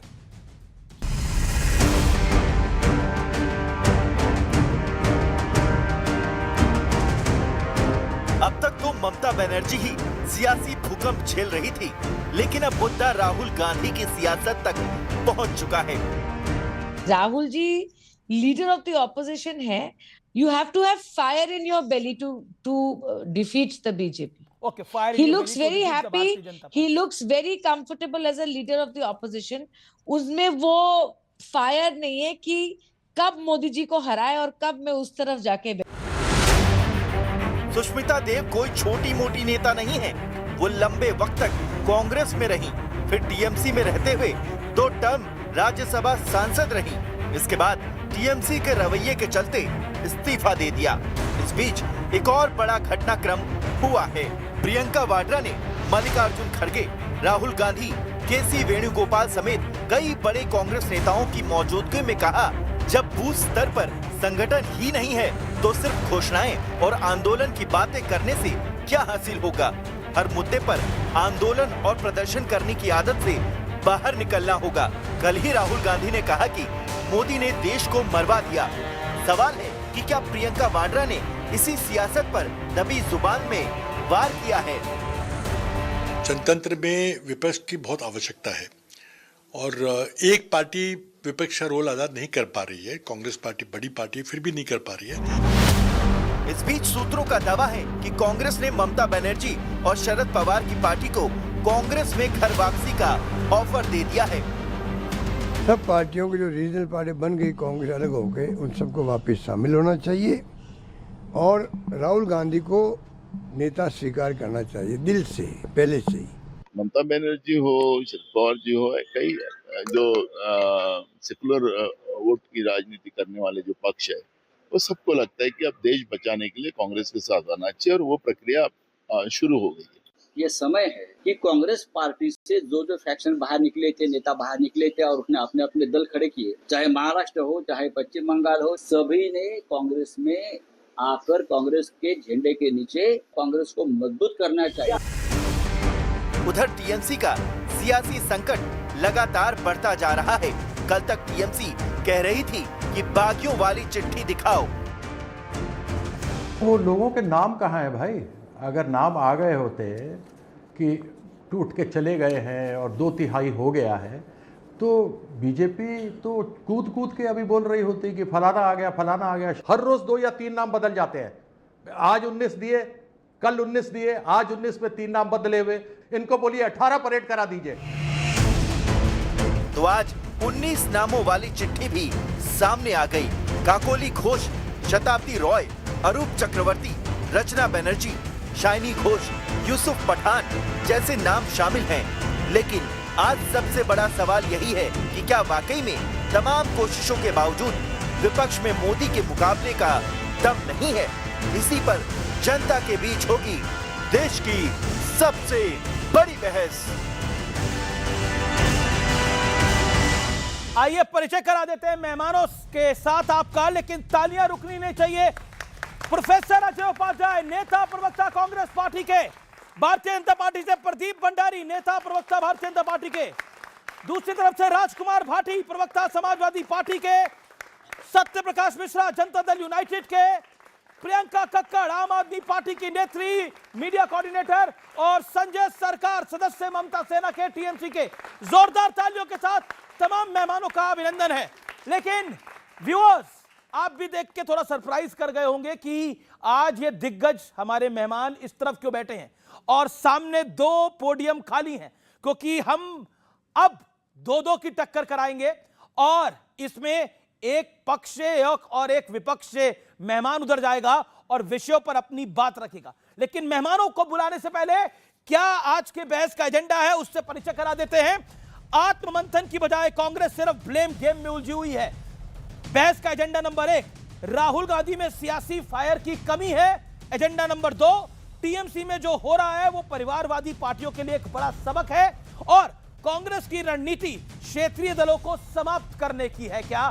जिस तरह से संजय राउत से लेकर कई सारे दिग्गज बोल रहे हैं कि आखिरकार सब दलों को मिल जाना चाहिए, और कई आम आदमी पार्टी भी कह चुकी है कि कांग्रेस की रणनीति क्षेत्रीय दलों को समाप्त करने की है। तो एक बार फिर हमारे पैनलिस्ट के लिए तालियां, और इस चर्चा की शुरुआत करते हैं। मैं पहले बुलाता हूं भारतीय जनता पार्टी के प्रदीप भंडारी और कांग्रेस के अजय उपाध्याय जी को। प्रोफेसर उपाध्याय और प्रदीप भंडारी मंच पे आइए प्लीज।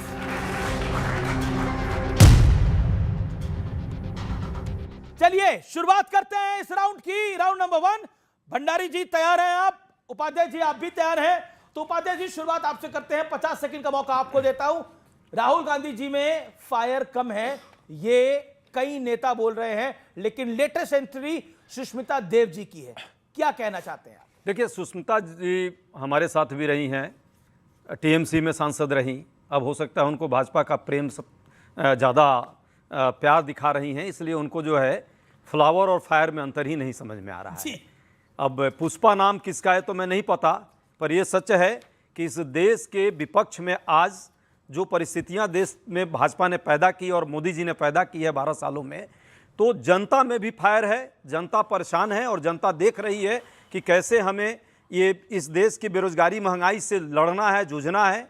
कैसे नौजवान जो 50 लाख से ज़्यादा सीबीएसई और नीट के जो परीक्षार्थी हैं वो परेशान है, और वो भी देख रहे हैं कि ये सरकार किस तरह से मजबूर कर दी है, उनको खुद से अपने आप तैयार होना पड़ रहा है ताकि उनका भविष्य कैसे संवरे। और सच पूछिए तो देश पर भी एक तरह का संकट इस मोदी जी के शासन में आया।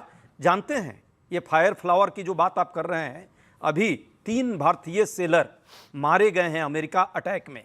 मोदी जी की जुबान से आवाज नहीं निकल रही है, जबकि देश पर वो संकट है। ये देशभक्ति कहता है कि जिन लोगों ने इस तरह का कायराना हरकत इस देश पर किया, उनके विरुद्ध में कम से कम भारत सरकार को मुंहतोड़ जवाब देना चाहिए। लेकिन अमेरिका के विरुद्ध कैसे दे सकते हैं? समझौता है, समझौता कर चुके हैं, न हिम्मत है और न ही वो ताकत है कि मोदी जी जवाब दे पाए। विषय पे बोले एक एक करके। अब आपसे के पास आता हूं। राहुल गांधी ने बोला मोदी ने मरवा दिया। देखिए अमीश जी, राहुल गांधी वो फुस्सी बम है जिसको जितनी बार भी आप फुलझड़ी लगाओ बम फुसी होगा। ये कांग्रेस पार्टी नहीं समझ पा रही, पर सब समझ रहे हैं। याद करिए, आम आदमी पार्टी ने कांग्रेस पार्टी के साथ अलायंस के अरविंद केजरीवाल ऐसे आए, ये देखिए सोनिया जी के सामने नतमस्तक हुए, नतीजा क्या निकला? आम आदमी पार्टी का दिल्ली से बंटाधार हो गया। समाजवादी पार्टी ने कांग्रेस पार्टी के साथ अलायंस किया, 2 लड़के वाली फोटो याद करिए क्या हुआ? समाजवादी पार्टी का उत्तर प्रदेश से बंटाधार हो गया। तृणमूल कांग्रेस और कांग्रेस पार्टी आपस में लड़े, क्या हालत हो गई? बंगाल के अंदर तृणमूल कांग्रेस का बंटाधार हो गया। तो कांग्रेस के नेता सबसे ज्यादा खुश हो रहे हैं। मुझे लोग बताते हैं कि कांग्रेस के नेता सबसे ज्यादा खुश हो रहे हैं। तो आज विपक्ष को सबसे बड़ा अगर खतरा है तो कांग्रेस से ही है, क्योंकि कांग्रेस हर पार्टी को निकालना चाहती है। कांग्रेस के नेता क्यों खुश हो रहे हैं आज सबसे ज्यादा? क्योंकि ममता बनर्जी ने विपक्ष की स्पेस अगर खत्म करेगी तो कांग्रेस पार्टी आएगी। तो कांग्रेस पार्टी के राहुल गांधी का वीडियो याद करिए, राहुल गांधी ने तो ममता के खिलाफ कैंपेन किया था। तो आज जितनी रीजनल पार्टीज अगर कहीं कम हो रही है तो सबसे ज्यादा खुश कांग्रेस हो रही है। सपा को भी कांग्रेस से घबराना चाहिए, आपको भी कांग्रेस से घबराना चाहिए। किसके हाथ पे रहेगा कांग्रेस का हाथ, उसका राजनीतिक बंटाधार। ओके, आपने अपनी बात 1 मिनट में रखी, अब आपकी बारी है 40 सेकंड की। विषय पे बोलेगा ममता बनर्जी हो या शरद पवार जी हो, सेकुलर वोट की राजनीति करने वाले दल हो, उन सबको लगता है कि देश बचाने के लिए अब कांग्रेस के साथ आना चाहिए, राहुल गांधी के साथ आना चाहिए, और वो प्रक्रिया अब शुरू हो चुकी है। नाना पटोले कांग्रेस, क्या आपको लगता है कि 29 में राहुल गांधी की लीडरशिप समूचे ऑपोजिशन को स्वीकार करनी पड़ेगी? क्या समाजवादी पार्टी और क्या टीएमसी और क्या आम आदमी पार्टी? क्योंकि जो ममता बनर्जी का इस समय हाल हो रहा है वो हम सब देख रहे हैं। क्या राहुल गांधी की लीडरशिप स्वीकार करनी पड़ेगी? वो वक्त आ गया है ऑपोजिशन को। देखिए, अब समय आ गया है, जिस तरह भाई साहब ने कही है, सच बात है कि इस देश में कौन 56 इंच वाला है और कौन 26 इंच वाला है वो तो दिख गया। विदेश के मुद्दे पर या देश की रक्षा की बात आएगी, देश की इकोनॉमिक की बात आएगी, देश के युवाओं के भविष्य की सुरक्षा की बात आएगी, तो मोदी जी जो 56 इंच वाले थे अब वो 26 भी दिखाने की स्थिति में नहीं है। तो कौन बम है और कौन छुरछुरी बन है वो तो इन्होंने स्पष्ट कर दिया कि कितना छुरछुर कर रहे हैं, लेकिन चुप्पी है, कहीं आवाज नहीं निकलती जब विदेश पर जब बात आती है देश के सुरक्षा और देश के सम्मान पे। जहां तक आपने बात रखी है क्षेत्रीय दलों की, हम मानते हैं कि ये देश विविधताओं में एकता का देश है। सभी धर्म, सभी समुदाय, सभी जाति और राजनीति में देश आगे हो, इसके लिए यदि क्षेत्रीय एस्पिरेशन की बात आती है तो उनको भी आगे रहना चाहिए। 1 मिनट हो गया, लेकिन मैं अगला सवाल भी आपसे पूछूं। लेकिन अशोक गहलोत और नाना पटोले जो कह रहे हैं कि आप कांग्रेस में सबको विलय करना ही पड़ेगा, उसका मतलब क्या है? अलग अलग राय है। अब संजय राउत ने कुछ बात कह दी तो संजय राउत का अपना व्यक्तिगत राय है, लेकिन कांग्रेस पार्टी मानती है नहीं। कांग्रेस पार्टी, अशोक गहलोत तो आप ही के हैं, नाना पटोले तो कांग्रेस पार्टी का स्पष्ट मानना है कि हम डायनासोर नहीं है, जिस तरह भाजपा अपने लोगों को खा रही है। आप लोग डायनासोर हैं, इसका जवाब दे दीजिए। अमीश भाई, मित्रों, इनके डायनासोर का संदर्भ है, जो इनके साथ गया उसको खा गए। सबसे ज्यादा आप ही बोले। ओके, डायनासोर है अमीश भाई, जो डायनासोर कभी वापस नहीं आया। अमीश भाई, ये गीदड़ है और ये गीदड़ वाली बात करेंगे, सिर्फ मैं ही नहीं कह रहा हूं। डीएमके ने क्या बोला? पीठ में छुरा घोंपने का काम कांग्रेस पार्टी ने किया। अखिलेश यादव ने क्या बोला? कांग्रेस को बड़ा दिल दिखाना चाहिए। कांग्रेस ने रिटर्न में क्या बोला? ये अखिलेश कौन है? राहुल गांधी में राहुल गांधी अभी नहीं, भी हो गया। तो उसके बाद अलायंस कहां हुआ? बाइपोल के अंदर लोकसभा में हुआ ना, जिसमें आप लोग निपटे, जिसमें बीजेपी निपटी। उसके बाद बाइपोल हुआ, बाइपोल के अंदर वापस से समाजवादी पार्टी ने कांग्रेस पार्टी को दरवाजा दिखा दिया। हम तो चाहते हैं कांग्रेस और समाजवादी पार्टी अलायंस करे। जितना ज्यादा कांग्रेस और समाजवादी पार्टी अलायंस करेगी उतना ज्यादा भारतीय जनता पार्टी का वोट बढ़ेगा। ये खुद ही नहीं अलायंस करेंगे, आप नोट कर लीजिए। नहीं, अलायंस तो होके रहेगा, एक बड़ी बात लगता है। लेकिन एक सवाल आपने बार-बार आप एक बात बोल रहे हैं, राहुल गांधी में आप भी कह रहे हैं कि फायर नहीं है। अरे मैं क्या, प्रियंका वाड्रा कह रही है फायर नहीं है। खुद जाके मीटिंग के अंदर प्रियंका वाड्रा कैंप राहुल गांधी के कैंडिडेट को मीनाक्षी नटराजन को हरा देता है। आज राहुल गांधी की कैंडिडेट मीनाक्षी नटराजन कैसे आ रही? ये आपको किसने बताया? तेलंगाना में हमारे बताया कांग्रेस के नेता ने। हम क्यों बताएंगे भाई, हमारे सब इनके अंदर भी हैं। यही तो कह रहा हूं, कांग्रेस के अंदर भी हमारे लोग हैं जो कांग्रेस में राहुल गांधी का बंटाधार करने के लिए तैयार हैं। ये मैं आपको स्पष्ट कह रहा हूं। ये देखिए, ये राहुल, देखिए जो प्रदीप भंडारी जी कह रहे हैं, ये प्रदीप भंडारी को तो आप हल्के में ले लीजिए, लेकिन राहुल जी को तो हल्के में नहीं ले पाएंगे। उन्होंने भी बोला कि हमारे यहाँ पे एक स्लीपर सेल काम कर रहा है। वो स्लीपर सेल ये भंडारी ने भेज रखा है वहां पर, भंडारी जी ने भेज रखा है। वो स्लीपर सेल का पता लगाइए। और देखिए, अब देखिए, तो अपने फादरलैंड से पेगासस भी लाए हुए हैं, सब जगह भेज रखा है। आपके यहाँ भी होगा, आपके अंदर में ही होगा वो पेगासस जो फादरलैंड से लाए थे मोदी जी। लेकिन सच्चाई ये है, सच की बात तो यही है कि जो आप सूत्रों की बात कर रहे हैं, तो एक सूत्र और आया है अमीश जी। हालांकि आप सूत्रों पर भी डिबेट करते हैं, ये अच्छा लगा। मैंने तो कोई ऐसा पत्रकार नहीं, ये जो सूचना, ये सूचना जो अंदर वाली आपको मिल गई, एक सूत्र मुझे भी मिली है। जब यूपीए की बैठक हो रही थी, अभी एनडीए वाली इनकी, अभी जो 2 दिन पहले मोदी जी जिस पर टेलीप्रॉम्प्टर पर सबको बैठा करके भाषण दिलवाया और अपना पीठ थपथपाया 12 साल वाले में, उसमें बहुत सारे एनडीए के इनके साथी जो हैं यही बात बोल रहे थे कि भाई इस देश में हमने तो इन पर बहुत भरोसा किया, जनता ने भी भरोसा किया 3 बार। अलग बात है अंतिम बार में जो है उनको बहुमत नहीं दे पाई जनता, चूंकि भरोसा टूटने लगा। पर अब तो हालत ये हो गई है कि उन जो इनके एनडीए के साथी हैं उनका क्या हाल होगा। मोदी जी ना महंगाई पर कुछ कर पा रहे हैं, ना बेरोजगारी पर कर रहे हैं, बच्चे का एग्जाम भी ठीक से नहीं करा पा रहे हैं। की बात तो लगता है कि मोदी जी जो है ये लाइन लास्ट था। जी उन लोगों ने कहा ये बात कि मोदी जी, पता चला कि तो मोदी जी ने मरवा दिया। मतलब कि वो भरोसा टूट चुका है और उनके लोग का आधार खसक रहा है। एक करके, टाइम बिल्कुल कम है। प्रदीप भंडारी, 2 चीजें बहुत महत्वपूर्ण हैं इस देश की राजनीति के अंदर। ममता बनर्जी की पार्टी में जो टूट हो रही है उसके लिए रिस्पॉन्सिबल भारतीय जनता पार्टी है। ये परिवारवाद के खिलाफ लोकतंत्र की आवाज है। ये हर परिवारवादी पार्टी के लिए एक मैसेज है कि जिसने परिवार को अपने कार्यकर्ता के ऊपर चुना उसका बंटादार हुआ। कांग्रेस पार्टी में सोनिया गांधी ने पुत्र मोह के अंदर राहुल गांधी को चुना, 99 चुनाव हार चुके हैं। अब ममता बनर्जी ने भतीजे मोह के अंदर भतीजे को चुना, दूसरे को नहीं पड़ा, चुनाव हार चुके। समाजवादी पार्टी में मुलायम सिंह यादव जी ने अखिलेश यादव को चुना, अभी तक ऑपोजिशन में बैठे। और सुनिए, 2029 में भी मोदी जी आने वाले, मैं नहीं कह रहा हूं, अधीर रंजन चौधरी की बाइट है। अधीर रंजन चौधरी ने पब्लिकली कहा है, सच्चाई है। आपने बार-बार, आपने तो मेरे में भी पेगासस को घुसा दिया। एक सेकंड बताइए, एक सेकंड, ये पृथ्वीराज चौहान में कौन सा पेगासस घुसा हुआ है? एक सेकंड, नहीं, ये पृथ्वीराज चौहान में कौन से पेगासस लेके घूम रहे हैं? और ये जो जिन नेता की बात अधीर रंजन दा की बात जो प्रदीप भंडारी ने करी, इनके अंदर कौन सा पेगासस है? मतलब बताइए, आपके यहाँ खुद ही स्लीपर सेल है, खुद ही पेगासस है। अब बताइए, तो पृथ्वीराज चौहान ने बोला वो सही है, ये गलत है कि कांग्रेस ऑपोजिशन का रोल अदा नहीं कर पा रही है। He is the former CM Maharashtra and farmer PMO minister, senior Congress leader. भाई फॉर्मर तो बहुत हो गए, देश में फॉर्मर होते जा रहे हैं। जो अब वर्तमान है वो भी फॉर्मर होने वाले हैं।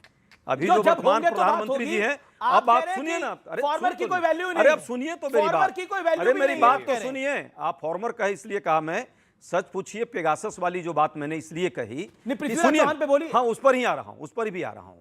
पेगासस की बात इसलिए मैं कर रहा हूं कि पेगासस के माध्यम से फादरलैंड, जब मोदी जी जो कहा मोदी जी ने अपने भक्तों के लिए कि उनका वो फादरलैंड है, अमित भाई भंडारी जी का भी होगा वो फादरलैंड, क्योंकि मोदी जी ने कहा है तो जरूर मानेंगे।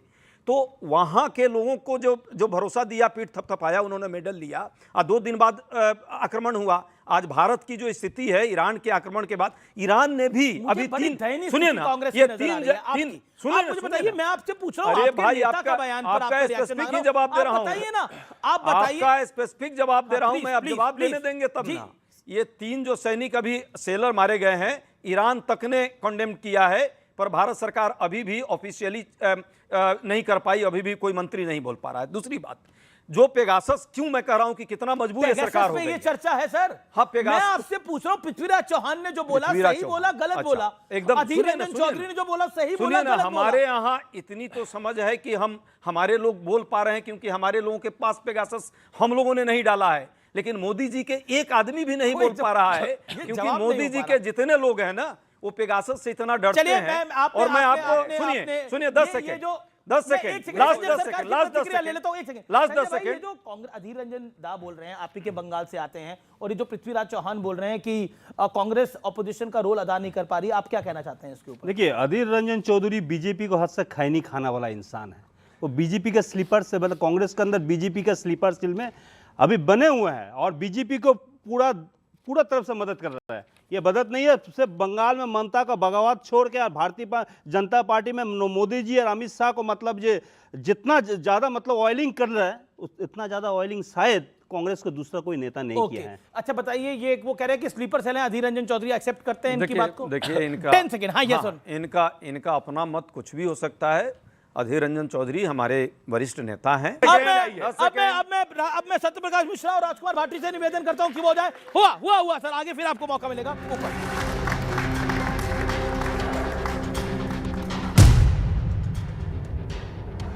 चलिए, इस राउंड की शुरुआत कर लेते हैं और शुरुआत करते हैं इस बारी पक्ष से, सरकार से शुरुआत करते हैं। क्या लगता है आपको सत्यप्रकाश मिश्रा, जो कुछ हो रहा है उसमें बार बार कहा जा रहा है कि बीजेपी और एनडीए सिर्फ सत्ता के खेल के लिए सब कुछ कर रही है, चाहे ममता बनर्जी की पार्टी को तोड़ना हो, चाहे बाकी कुछ करना हो? सत्ता का खेल हमने कभी खेला नहीं। एनडीए जब बना था तो कई पार्टियों के क्षेत्रीय दलों को मिला करके बना और एक राष्ट्रीय नीति बनी। उसमें जो दल शामिल हुए, लगातार पहले वाजपेयी जी सरकार उन्होंने बनाई और मोदी जी ने मई 2014 में पहली बार शपथ ली। तब से लेकर अब तक सिर्फ देश के लिए काम करते रहे। अगर राज्यों में कहीं चुनाव हुआ और वहां राज्य में ममता बनर्जी हारी हैं, उनके प्रति उन्हीं के पार्टी के लोगों ने अविश्वास जताया है, तो इसमें उनका अविश्वास हमारा कैसे कारण बन सकता है कि हमने उनको परेशान किया है? हम गए जनता के बीच एक सूत्री कार्यक्रम लेकर के, और वो सिर्फ एक मात्र था, सबका साथ सबका विकास। इसके अलावा हम किसी चीज को लेकर नहीं गए। बंगाल में जो स्थिति थी, पश्चिम बंगाल में 15 सालों से, और पिछले चुनाव में जो दुर्गति की थी कानून और व्यवस्था की, और एक जज को जहां बंदी बना लिया जाता हो और वो चिल्ला रही हो कि मेरे बच्चे को बचा लेना, तो आप समझ लीजिए बंगाल की स्थिति क्या थी। अगर वर्तमान एनडीए के गठबंधन ने, और वहां तो सिर्फ बीजेपी अकेले चुनाव लड़ रही थी, उसने यदि मेहनत करके वहां अपनी सत्ता लोकतांत्रिक ढंग से बनाई है, तो इसमें किसी को पेट में दर्द होता है तो हुआ करे, इसमें कोई दिक्कत नहीं है। सवाल एक है कि आप बार बार एक सत्ता पर आरोप लगाएंगे एनडीए पर कि आप सिर्फ सत्ता के लिए कर रहे हैं। तो जब नरेंद्र मोदी पहली बार सत्ता में आए तो उन्होंने देश में लाल किले के प्राचीर से क्या कहा? न खाऊंगा न खाने दूंगा। उन्होंने एक बात और कहा कि एक कल्चर है यहां पे, इसमें मेरा क्या, तो मेरा कुछ नहीं तो मुझे क्या। इस कल्चर को भी खत्म किया। जिस देश में 50 करोड़ लोगों के पास, आप समझिए 70 साल में बैंक का खाता नहीं था, वो बैंक के दरवाजे तक दस्तक नहीं देने जाते थे, उस देश की गरीबी की हालात क्या थी। आज अगर 80 करोड़ लोगों को राशन मिल रहा है तो कांग्रेस से यह सवाल पूछना पड़ेगा कि 70 सालों में तुमने देश की ऐसी हालत की कि हमारे देश में 80 करोड़ लोगों को आज राशन देना पड़ा। राजकुमार भाटी, क्या आपको लगता है विपक्ष की बेली में फायर कम है, यानी पेट में आग कम है सत्ता में आने के लिए? इस पर बहुत बड़ा प्रश्न चिन्ह लग रहा है कि आप लोग कॉकरोच जनता पार्टी के सहारे हो जाते हो। वो एक सोशल मीडिया पे एक नैरेटिव बनता है, बोलते हैं कॉकरोच आ रहा है, कॉकरोच आ रहा है। अब सोचिए, मतलब देश को ऑपोजिशन में अखिलेश यादव जैसे सरीके के नेता हैं, ममता बनर्जी जैसी नेत्री हैं, राहुल गांधी जैसे नेता है, अरविंद केजरीवाल साहब जैसे नेता है, उद्धव ठाकरे जैसे नेता है। मतलब उस पूरे विपक्ष को कॉकरोच जनता पार्टी का सहारा चाहिए? मतलब कैसे? और आप जान रहे हैं वहां पे क्या हाल हुआ है। अब वहां का फैक्ट ये है कि वो जंतर मंतर पर प्रदर्शन कर रहे थे, कह रहे अंदर नहीं करने दे रहे हमें प्रदर्शन। कॉकरोचों को भी इस देश में सम्मानजनक जीवन जीने का अधिकार है, उनकी इतनी उपेक्षा नहीं होनी चाहिए। विपक्ष में एक से एक शानदार नेता है, एक से एक दार्शनिक नेता है, पर कॉकरोच वोट नहीं डाल सकते ना, एक से एक मेहनती नेता है, और विपक्ष के पास पूरा विजन है देश को आगे ले जाने का। अभी मिश्रा जी ने बताया कि मोदी जी ने लाल किले से ये कहा था, केवल एक ही वाक्य बताया। ये भूल गए होंगे, ऑडियंस को याद होगा, जिनको याद नहीं है मैं याद दिला दूं। मोदी जी ने लाल किले से कहा था कि जो स्विस बैंकों में काला धन है उसे वापस लेके आऊँगा, 15-15 लाख सबके खाते में आएंगे। मोदी जी ने कहा था 2 करोड़ रोजगार हर साल दूंगा। मोदी जी ने कहा था 2022 तक किसानों की आमदनी दुगनी कर दूंगा। किसानों की आमदनी घट गई है। मोदी जी ने कहा था 2022 तक बुलेट ट्रेन चला दूंगा। आज 2026 है, कहीं लाइन बिछनी भी शुरू नहीं हुई है। मोदी जी ने कहा था कि अपराधियों को राजनीति से बाहर कर दूंगा। मोदी जी ने कहा था पेट्रोल और डीजल 35 रुपए पर ले आऊंगा। मोदी जी ने कहा था रुपए की कीमत डॉलर के बराबर हो जाएगी। रुपए की कीमत लगातार गिरती जा रही है जी। देश के ऊपर विदेशी कर्ज लगातार बढ़ता जा रहा है। शीर्ष बैंकों में कालाधन लगातार बढ़ता जा रहा है। अपराधियों की संख्या संसद में और विधानसभाओं में लगातार बढ़ती जा रही है। बीजेपी ने रेप और हत्या के आरोपियों तक को मंत्री बना रखा है। और एक बात और, अभी आपने कुछ कांग्रेस और विपक्ष के नेताओं के बयान गिनवाए।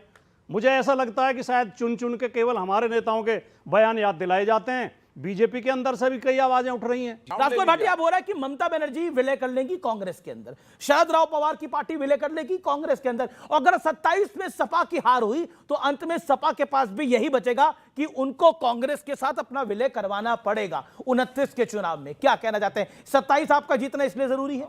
एक सेकेंड देखिए, इस देश में 2 राष्ट्रीय पार्टियां हैं, एक कांग्रेस, एक भारतीय जनता पार्टी, और लगभग 3 दर्जन क्षेत्रीय पार्टियां हैं जो अपने अपने प्रदेश में मजबूत हैं, और लगभग 1000 पार्टी रजिस्टर्ड हैं जो छोटी पार्टियां हैं। तो लोकतंत्र की असली रक्षक जो हैं ये क्षेत्रीय पार्टियां हैं, राष्ट्रीय पार्टियां लोकतंत्र की रक्षक नहीं है। ये कैसे कह सकते हैं आप? हाँ, मैं कह रहा हूं क्षेत्र की जो असली भावनाएं हैं, क्षेत्र की जो असली समस्याएं हैं, क्षेत्र का जो असली सामाजिक समीकरण है, वो क्षेत्रीय पार्टियां ही रखती हैं। और क्षेत्र की अपने अपने प्रदेश की आवाज क्षेत्रीय पार्टियां उठाती हैं, और यही लोकतंत्र का तकाजा है। देखिए, लोकतंत्र इसी से चलता है। कांग्रेस हाजिर नाजिर बैठी हुई है यहाँ पर। जब चाहे तक बंगाल में कांग्रेस हो, की सरकार थी, लेफ्ट और टीएमसी नहीं आई थी, तब तक वहां पर घुसपैठ उतनी नहीं होती थी। जैसे ही रीजनल पार्टी आई, घुसपैठ बढ़ गई। और ये लाइव एग्जांपल है। मैं जो कह रहा हूं बहुत जिम्मेदारी के साथ और बहुत कड़वी बात कह रहा हूं और गठबंधन धर्म के खिलाफ कह रहा हूं, चाहे कांग्रेस हो चाहे बीजेपी हो, जब जितनी केंद्रीय पार्टियां मजबूत होती हैं उतनी तानाशाही बढ़ती है, और जितनी क्षेत्रीय पार्टियां मजबूत होती हैं उतना लोकतंत्र बढ़ता है, उतनी लोकतंत्र की भावना बढ़ती है। अगला राउंड बीजेपी और टीएमसी का है, फिर आम आदमी पार्टी और बीजेपी का, कांग्रेस और आपका राउंड आएगा। ओके, मैं रुक करता हूं, अगले राउंड।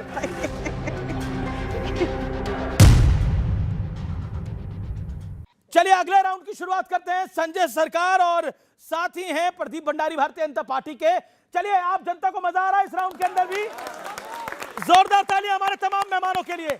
अगला राउंड आम आदमी पार्टी और कांग्रेस का राउंड आने वाला है, बड़ा फायरी राउंड होगा। लेकिन प्रदीप भंडारी और संजय सरकार साहब, मैं क्या बोलूं, आप जो इतना मुस्कुरा रहे हो, कितना बड़ा गम है जो छुपा रहे हो? देखिए, ममता बनर्जी खुद ही एक सिंबल है, खुद ही एक पार्टी है, खुद एक नेत्री है, सबसे बड़े बात है। और कौन गया, कौन आया, कौन जा रहा है, कौन नहीं जा रहा है, इसमें कोई फर्क नहीं पड़ता। जो जा रहा है अपना, सुनिए, आप मेरे बात करने दीजिए। अगर इतना दम है, अपना बल पे वो चुनाव लड़के दिखा दे, हम आपको तो जमानत जब्त हो जाएगा। आप लिख के रख दीजिए, हिम्मत नहीं है। जब यहाँ मलाई थे तब मलाई लेने के लिए सब आ गया है, जब मलाई खत्म हो गया है तब मलाई लेने के उधर चला गया है। और मलाई देने वाला भारतीय जनता पार्टी हमेशा आगे रह चुके हैं। ना ईडी चाहिए उसको, ना सीबीआई चाहिए, ना इनकम टैक्स चाहिए, ना एनआईए चाहिए। अब स्टेट में सीआईडी भी आ गया, एसटी भी आ गया और एसटीएफ भी आ गया, साथ में लोकल पुलिस भी आ गया। हैरेस चालू हो गया है। डर देखता, जिसको बैकबोन खड़े रहते हैं वो खड़े रहते हैं, जिसको बैकबोन गिर जाता है, टूट जाता है, वो खड़े नहीं रह पाता है। मेरे पार्टी के अंदर जो दादा आपने बोला, आपने लगभग 1-1.5 मिनट बोला, आपने बोला जब तक मलाई था। ऐसी कौन सी मलाई आप दे रहे थे, ये भी तो बताइए। ये कौन सी मलाई थी जो आप बांट रहे थे? आपकी सरकार यानी टीएमसी की सरकार, आपने बोला जब तक मलाई था, तो कौन सी मलाई दे रहे थे और किस किस को कितनी मलाई दी, ये बता दीजिए ना। इन पे कार्रवाई हो जाएगी इन सब पे। सत्ता का एक मलाई होता है। अच्छा, कौन सा मलाई बताइए तो? सत्ता का मलाई हर पार्टी में रहता है। सत्ता का मलाई तो बताइए। देखिए, सत्ता का मलाई अगर बोलेंगे ना तो मैं आपको एक वीडियो अगर शो कर देंगे। अभी जुम्मा 7 दिन भारतीय जनता पार्टी सत्ता में आया, उसी में मलाई का काम ही चालू हो गया। अरे मलाई कौन सी थी? आप बार बार बोल रहे हो मलाई मलाई मलाई, सबके मुंह में पानी आ रहा है। मलाई कौन सी है? सुन लीजिए, मलाई का कहानी भी सुन लीजिए और मलाई भी देख लीजिए, दोनों। दादा, मलाई कौन सी है? जरा मलाई का तो बताइए। ये मलाई खिलाई किसने? बंगाल की ये हालत कर दी गई, पॉन्ड बना लेते थे, उसमें मछली के बीज डाल दिए। पर ये मलाई की बात से आपके मैं मलाई ही बता रही हूँ। दूध वाली है, दही वाली? नहीं, ये थी मच्छी वाली और खाली भात वाली, और भात मिला करके खा लेते थे। बंगाल की जो हालत की है, पार्क रोड है, इतना बढ़िया रोड थी, वहां अंधेरा, छोटे छोटे बल्ब लगाए थे कि जी चिड़ियों की आंखें कमजोर हो जाती हैं।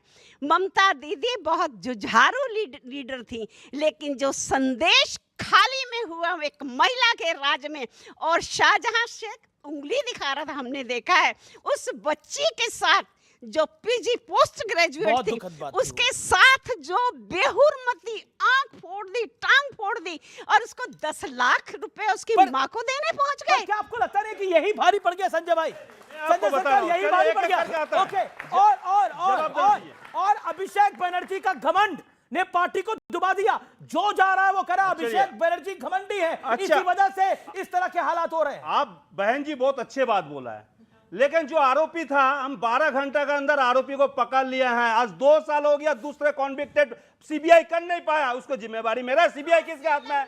सीबीआई किसके हाथ में है? सीबीआई किसके हाथ में है? आप बताइए। सीबीआई सेंट्रल में तो नरेंद्र मोदी के अंडर में पड़ता है, सीबीआई सुनता है। संदेश काली का मैटर आप बोल रहे हैं, वो महिला लोग आके बोला हम लोग को 2-2 हजार रुपया देकर शुभेंदु ये बात कराया, जाकर बोलो जब सीबीआई टेस्ट करने वाला महिला को बुलाया, संदेश काली ये झूठ है। संदेश काली की औरतों के साथ रेप हुआ वहां पर। आप ये नहीं बोल सकते 2-2 हजार रुपए लेके बोला है। आपने बोला उन औरतों को 2-2 हजार रुपए लेकर बुलवाया गया, बहुत ही गलत बोला आपने। पॉइंट नंबर, एक सेकंड। और मलाई कौन सी थी आपने? ये कौन सी मलाई थी प्रदीप भंडारी? दादा क्या कर रहे हैं आप? दादा 5 मिनट हो गए आपको बोलते बोलते। ये टेस्ट करने के लिए बुलाया क्यों नहीं आया महिला? दादा 5 मिनट हो गए हैं, टाइम देखिए 5 मिनट। एक भी महिला नहीं आया, बोला हमको 2-2 हजार रुपया। अरे दादा, सरकार चली गई। नहीं, सरकार चाची उपाय में नहीं हारा, सरकार चाची। हम लोकतंत्रोपाय जनता का वोट से हारे नहीं है, हम लूट तंत्रोपाय से हारे हैं। अमीश जी दादा सरकार गए, आप कुछ लोग नहीं गए, हुए। हम जनता का सरकार गए। पूरे के पूरे लोग परिवारवादी अभिषेक के खिलाफ थे, ये डिफेंड कर रहे हैं ना। लास्ट टाइम अभिषेक बैनर्जी के साथ कब मिले थे? फोटो विजेंद्र किसका बेटा है? ये खुद पंकज सिंह किसका बेटा है? देखिए मैं भी आपकी डिबेट खराब हो जाएगी, मैं ज्यादा बोलूंगा। अब आपको राजनाथ सिंह का बेटा है, अर्जुन सिंह का बेटा है, समझ में आया? अंडे क्यों पड़ रहे टीएमसी वालों पे? अब आपको समझ में आया? मुझे ये मजबूरन राउंड बीच में ही रोकना पड़ेगा। तो फिलहाल एक ब्रेक, लेकिन ब्रेक के उस पार मेगा एडिशन इसके बाद भी जारी है।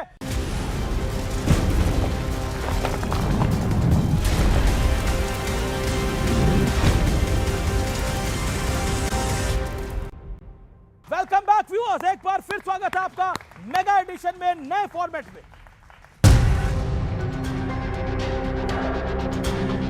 चलिए, ये राउंड है आम आदमी पार्टी और भारतीय जनता पार्टी का राउंड है। बहुत सारे आरोप हैं, बहुत सारी बातें हैं।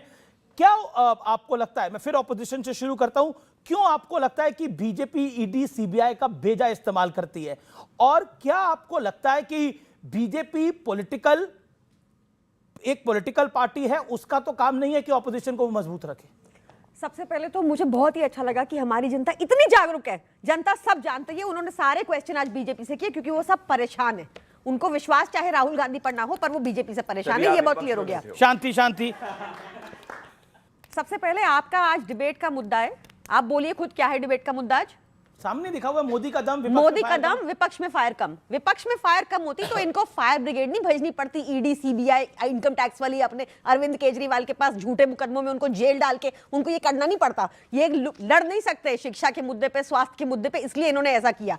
इन्होंने अगर आग लग जाए ना आज कहीं भारत में, कहीं 2 घंटा लेट पहुंचेगी फायर ब्रिगेड, ये पर ईडी सीबीआई फटाफट पहुंच जाएगी विपक्ष के पास। फायर कम नहीं है, फायर बहुत ज्यादा है, इनको हैंडल करनी नहीं आती।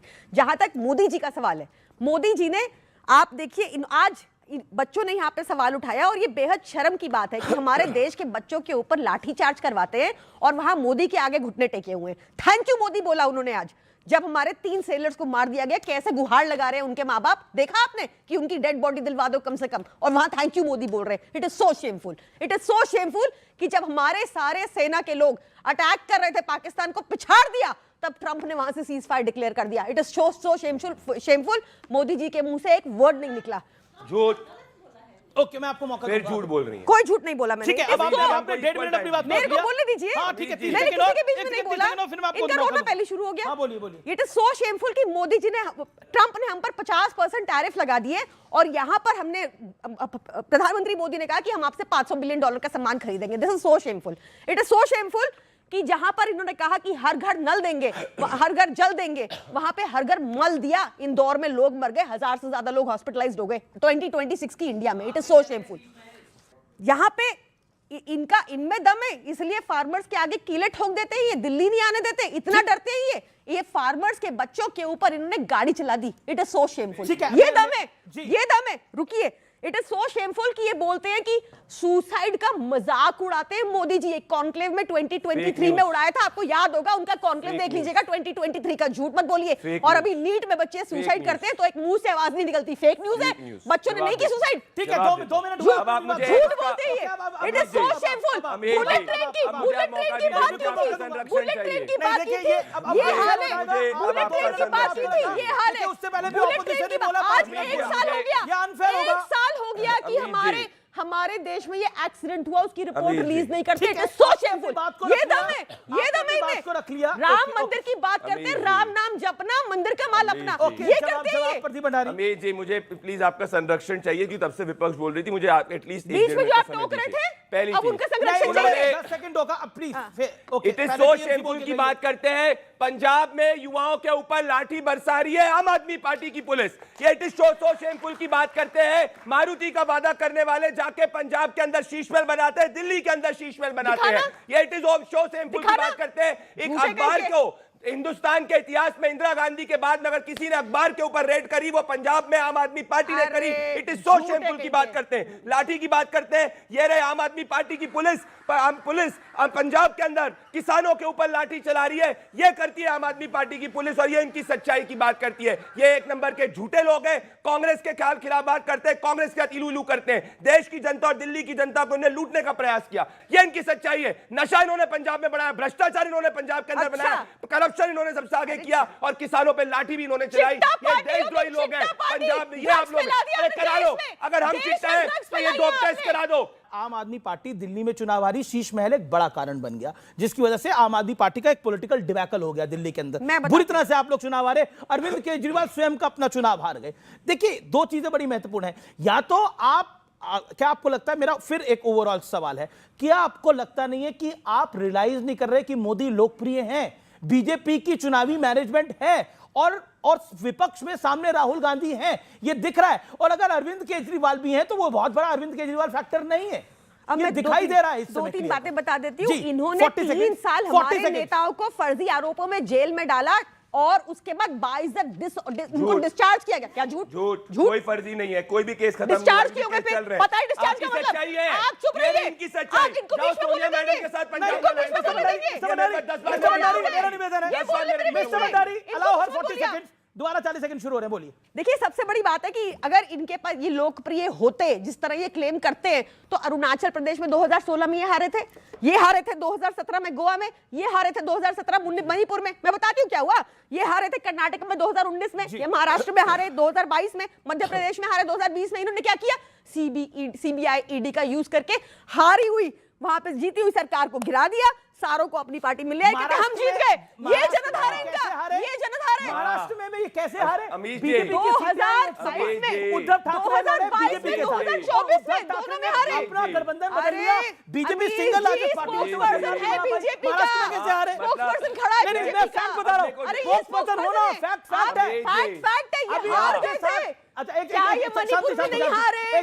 क्या ये गोवा में नहीं हारे? 7 राज्यसभा सांसद को छोड़ के गए। रुको, मैं बता देती हूँ। Raghav Chadha and party. मेरी बात अब आपके नेता तो ये क्लेम कर रहे हैं कि राघव चड्ढा का ब्याह भी उन्होंने करा दिया। देखिए, ऐसा है ना कि हर एक में दम नहीं होता कि मोदी जी को पूछ सके, भाई तुम अपनी डिग्री दिखाने का दम क्यों नहीं रखते? आरटीआई में क्यों नहीं? आरटीआई में क्यों नहीं खोलते? अरविंद केजरीवाल तो आरटीआई से अपनी डिग्री कोई भी निकलवा सकता है, मोदी जी निकाल नहीं सकते। हर कोई नहीं पूछ सकता। हर कोई नहीं पूछ सकता। मुझे 30 सेकंड का रिबट देने दीजिए। क्या हुआ था महाराष्ट्र के अंदर? Pre poll alliance Uddhav Thackeray ने हमारे साथ किया था। अरविंद केजरीवाल कौन रिकॉर्ड स्टेटमेंट है एजेंसी के लिए कि नेपाल और बांग्लादेश जैसा हिंदुस्तान में होगा कि नहीं होगा? ये देशद्रोही लोग हैं, आप चेक कर लीजिए। नेपाल और बांग्लादेश। चलिए, अब अजय उपाध्याय की बारी है कांग्रेस से।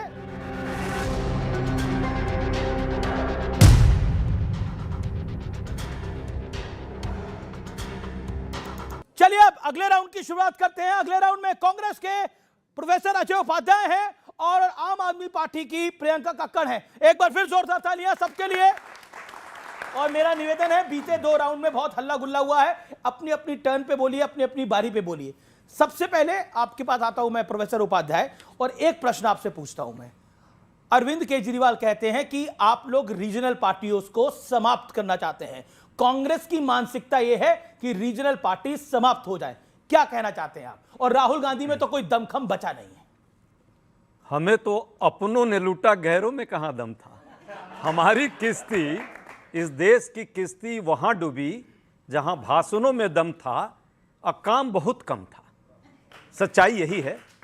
तो अरविंद केजरीवाल जी का व्यक्तिगत हम सब बहुत सम्मान करते हैं। बड़ा सम्मान कह रहे हैं कि मोदी जी के काम। अब आपने कहा न बोलने के लिए, बीच में ही आप बोल देते हैं। बोलिए बोलिए। आपको अरविंद केजरीवाल से भी प्रेम हो गया है क्या? है? ऐसा प्रेम मत कीजिए आप। एक आदमी से रखिए, वो ठीक है। हमें सबसे मोदी जी का प्रेम अच्छा लगता है आपको। हमें सबसे प्रेम है, लेकिन सबसे ज्यादा मां भारती से प्रेम है, सबसे ज्यादा मां भारती से प्रेम है। प्रियंका जी, उन्होंने बोला कि हम पर्सनल आक्षेप तो नहीं लगा रहे थे, लेकिन उन्होंने काफी कुछ बोल दिया। लेकिन क्या आपको लगता है कि राहुल गांधी जी में फायर कम है, जो उन्हीं की एक एक्स नेता ने बोला? 2-3 बातें पहले इन्होंने कही, उसका जवाब देना चाहिए। यहाँ बिना प्रमाण के आप एलिगेशंस लगा रहे, क्योंकि आपके पास कुछ काम दिखाने को है नहीं। इतने साल आपने काम किया पंजाब में, उसके नाम पे अंडा है आप। दूसरी बात, राहुल गांधी जी ने, आपने बताया कि राहुल गांधी जी ने कैसा साथ दिया, मैं भी आपको बता दूं कि जब राहुल गांधी जी की सदस्यता गई थी तो सबसे पहले मुखर होकर अरविंद केजरीवाल जी ने ये बात उठाई थी। जब कांग्रेस के अकाउंट फ्रीज कर दिए थे भाजपा ने, तब भी अरविंद केजरीवाल जी ने ये बात उठाई थी। पर हमने देखा कि किस तरह की ओछी राजनीति कांग्रेस करती है। अभी उसका प्रमाण मिला कि एक बच्चे अगर आंदोलन कर रहे हैं, कह रहे हैं नहीं नहीं इनका आंदोलन नहीं होना चाहिए, सिर्फ एनएसयूआई आंदोलन कर सकती है, उन आंदोलन को क्रिटिसाइज कर रही है। ऐसी ओछी राजनीति वाले कभी भी देश का भला नहीं कर सकते, पहली चीज। दूसरी चीज, आपको ध्यान होगा कि कैसे इन्होंने क्या बोला था आपने, एक और बोल दीजिए। हाँ, नहीं आप कुछ नहीं, मैं तथ्यों पे बोलूंगी। इन्होंने अभी एक दो बातें और, मतलब इन्होंने पंजाब का उदाहरण मैं आपको देती हूँ। पंजाब में इनकी लड़ाई क्या है? पंजाब में इनकी लड़ाई है सुरजीत सिंह रंधावा के बीच में, राजा वॉरिंग के बीच में, सिद्धू जी का पता नहीं पर उनके बीच में, चिरंजीत सिंह चन्नी के बीच में। सबको मुख्यमंत्री बनना है, काडर तो है ही नहीं। और कह रहे हैं कि दिल्ली में अगर हम साथ लड़े होते तो अच्छा होता, जीरो से क्या आता। नहीं सुनिए, रीजनल पार्टी को समाप्त करना चाहती है कांग्रेस पार्टी। जीरो से क्या बेहतर करते हैं दिल्ली में अगर हम साथ ले लेते। और बेशर्मी इतनी कि सचिन पायलट जी ने उसके बाद एक प्रेस कॉन्फ्रेंस करके बताया कि 2025 का जीरो 2020 के जीरो से कैसे बेहतर है दिल्ली में। ये तो इनकी हालत है। दूसरा, इन्होंने वहां इनके पास, your take on Rahul Gandhi? My take on Rahul Gandhi has been very clear. उनको अपने आप को मजबूत करना है, उनको देश के मजबूत होने से फर्क नहीं पड़ता। कितनी उनकी रीलॉन्च पार्टी करनी है अभी कांग्रेस को मुझे नहीं पता, कितने उनको टेक ऑफ करनी है मुझे नहीं पता। किसी भी आम व्यक्ति को इतने टेक ऑफ करने के मौके नहीं मिलते। तो ये तो अब कांग्रेस को सोचना है, देश ज्यादा बड़ा है कि राहुल गांधी बड़ी है कि कांग्रेस बड़ी है। देखिए सच बात है, वो लॉन्च की बात कर रही हैं, तो हम लोगों ने तो देखा और वाकई दिल्ली की जनता ने उनको जो है मिसाइल पर चढ़ाकर मंगल ग्रह पर भेज दिया था। 67 सीट देना अरविंद केजरीवाल को कोई कम भरोसा नहीं किया था, लेकिन उन्होंने क्या किया इस दिल्ली की जनता के साथ? तो मंगल ग्रह पे भेज दिया। अच्छा, नहीं अब कहाँ है, किस ग्रह पर मुझे नहीं पता, क्यों दिखते हैं क्या? किसी भी जनता के मुद्दों पर कहीं भी जब बात आती है, नीट CBSE हो, कहीं भी आंदोलन की बात हो, पिछले दिल्ली में लगातार, अब ये मुझे नहीं पता है पंजाब में है कहाँ है, कहीं हैं लेकिन छुपे हुए हो।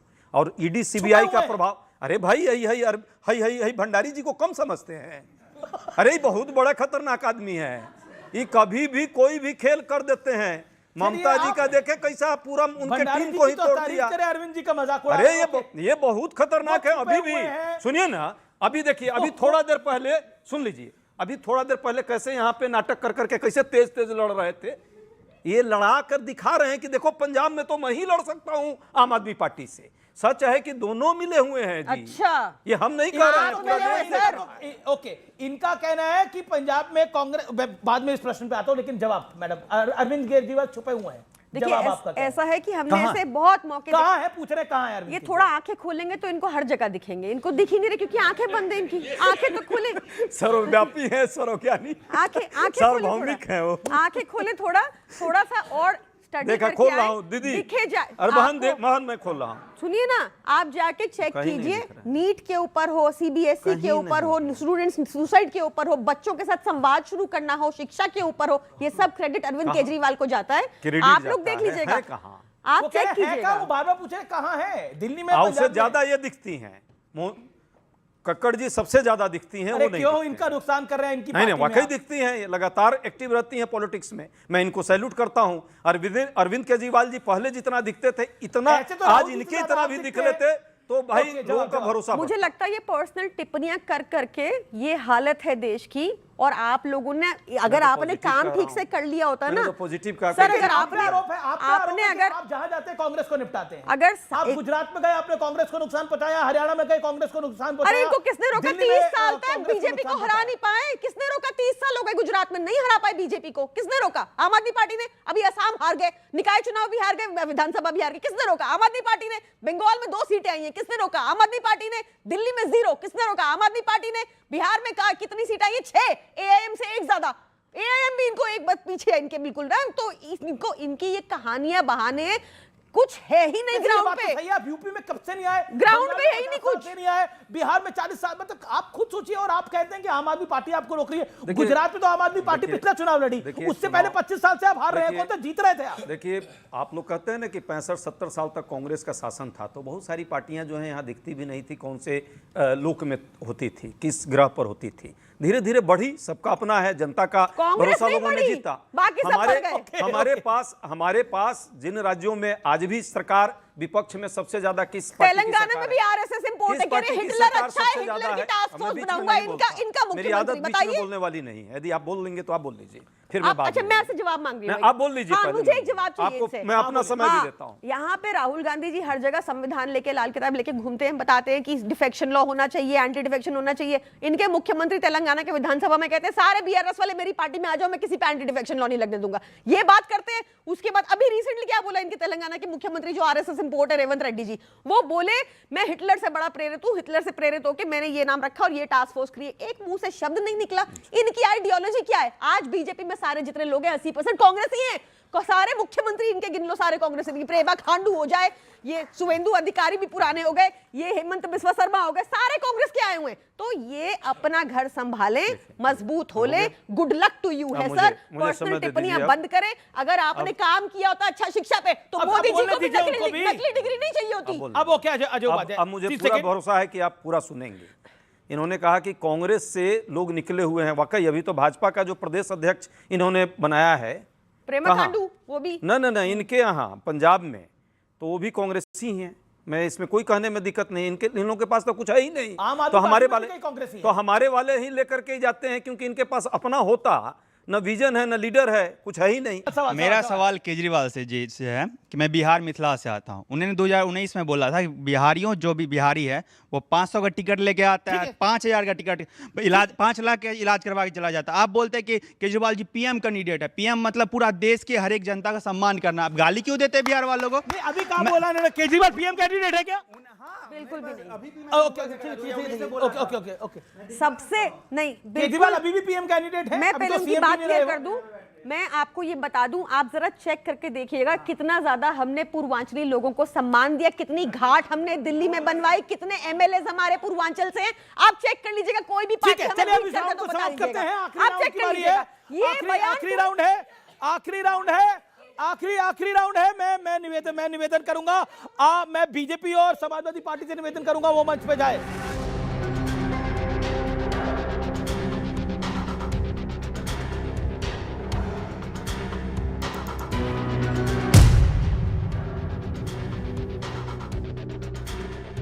चलिए, आप प्रदीप भंडारी, इस बार शुरुआत आपसे करते हैं। क्या आपको लगता है कि अगली बंगाल के बाद यूपी पर आप लोगों की नजर है, लेकिन यूपी पे इस समय समाजवादी पार्टी को ऐसा लग रहा है लोकसभा जीतने के बाद कि उनका बड़ा मौका है? देखिए अमीश भाई, उत्तर प्रदेश के अंदर हम ऐतिहासिक बहुमत से आएंगे, क्योंकि उत्तर प्रदेश जानता है कि समाजवादी पार्टी का शासन मतलब मुख्तार अंसारी का और अतीक अहमद का शासन। उत्तर प्रदेश जानता है कि जब समाजवादी पार्टी का शासन था तो समाजवादी पार्टी के शासनकाल में उत्तर प्रदेश की बहन बेटी सड़क पर घूम नहीं सकती थी कि कोई ना कोई समाजवादी पार्टी का जो गुंडा है वो उसके ऊपर अतिक्रमण करता है। अभी जाके असाद ने सूर्या चौहान को मारा था, समाजवादी पार्टी ने सूर्या चौहान ना उसके परिवार के पास एक भी बार नहीं गए, जो लोग जाके धर्म देख के। इनके शासनकाल में ये आतंकवादियों के केस वापस ले लेते थे। और ये प्रभु श्री राम के मंदिर की बात करते हैं कि अभी तक समाजवादी पार्टी के किसी भी व्यक्ति ने प्रभु श्री राम के मंदिर के दर्शन किए, अखिलेश यादव ने नहीं दर्शन किए। तो उत्तर प्रदेश आज सबसे तेज गति से ग्रो कर रहा है और उत्तर प्रदेश के अंदर वापस से उत्तर प्रदेश में भारतीय जनता पार्टी जी, मोदी जी और योगी जी का शासन आने वाला है। जी, अखिलेश यादव जी ने बोला आपसे कुछ देर पहले कि एसपी सरकार बनने पर फर्जी एनकाउंटर में एक्शन हम करेंगे। बीजेपी कहती है कि एनकाउंटर ही हमारी सबसे बड़ा एक्शन है और आप उसी पर एक्शन करने की बात कर रहे हैं। केवल अखिलेश यादव जी नहीं बोल रहे, उत्तर प्रदेश हाईकोर्ट भी बोल रहा है।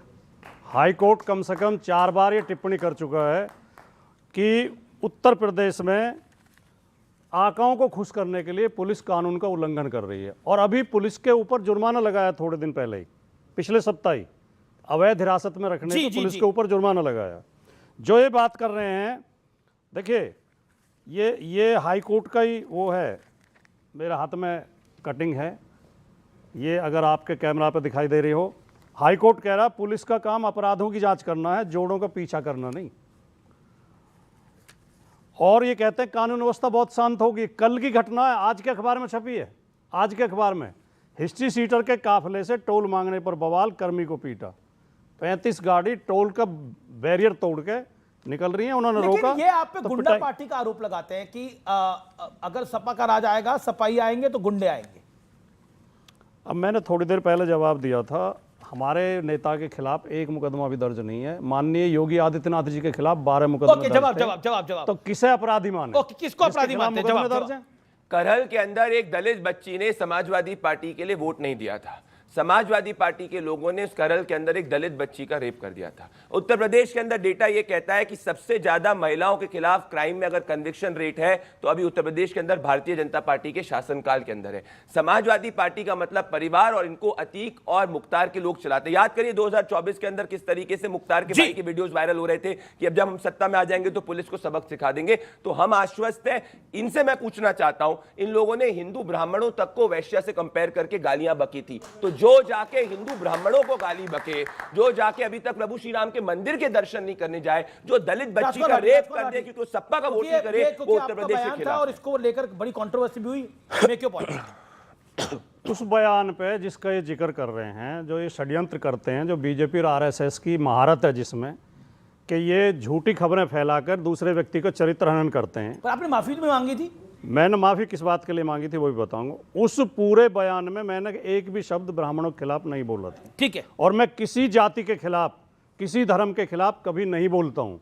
षड्यंत्र इन्होंने किया मेरे, और ये हर डिबेट में बोलते हैं। ठीक है। तो कितने नहीं, थोड़ा जितना टाइम इन्हें दिया उतना टाइम मुझे दें।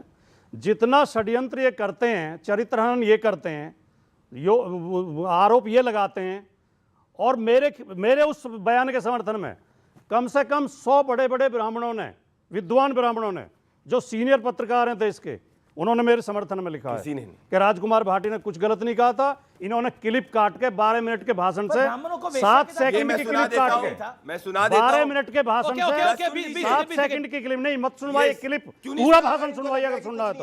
पूरी बात मैं बताऊंगा, मत सुनवाइए, गलत है, षड्यंत्र है। दूसरी बात आपने कहा मंदिर के दर्शन की बात इन्होंने कही। ठीक है, अब आप जवाब देते, आखिरी 1 मिनट है। नहीं, मंदिर के दर्शन पे सुन लो आप।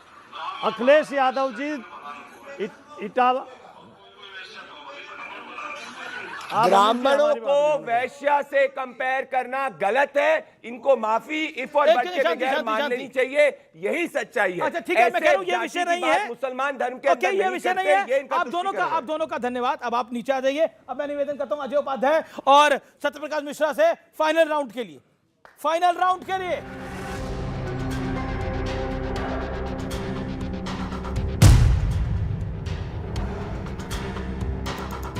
चलिए, इमरान मसूद ने बड़ी बात बोली है सुष्मिता देव के लिए। यह बड़ी खबर है इस समय की। इमरान मसूद ने बोला कि सुष्मिता देव को एबीसी राजनीति की सिखाई राहुल गांधी ने, और आज राहुल गांधी के खिलाफ बोल रही है सुष्मिता देव। मैं आपसे शुरू करता हूं सत्यप्रकाश मिश्रा, क्या आपको लगता है कि सुष्मिता देव को यह बोलने का अधिकार ही नहीं था राहुल गांधी पर? बोलने का अधिकार है इस देश के। इमरान मसूद ने यह बोला है। नहीं, इमरान मसूद के वो नेता है राहुल गांधी, तो वो उनके तरफ खड़े होंगे। एक सवाल देखिए कि राहुल गांधी की राजनीति आखिर रही क्या? वो संसद चुनकर आए, मनमोहन सिंह प्रधानमंत्री थे, उन तमाम दरमियान में एएम पीएम में अंतर नहीं है। ये प्रणब मुखर्जी राष्ट्रपति कहकर अपनी किताब में गए, उनकी बिटिया ने किताब लिखा है। राहुल गांधी उस समय भी चुप बैठे रहे जब 26 से 11 की बात हो रही थी और देश में तमाम तरह के लोग घुमा दिए कि आरएसएस ने कराया, इधर कराया, अंतर्राष्ट्रीय मंचों पे थू करा लिया। राहुल गांधी सरकार से चले गए, उनकी सरकार चली गई।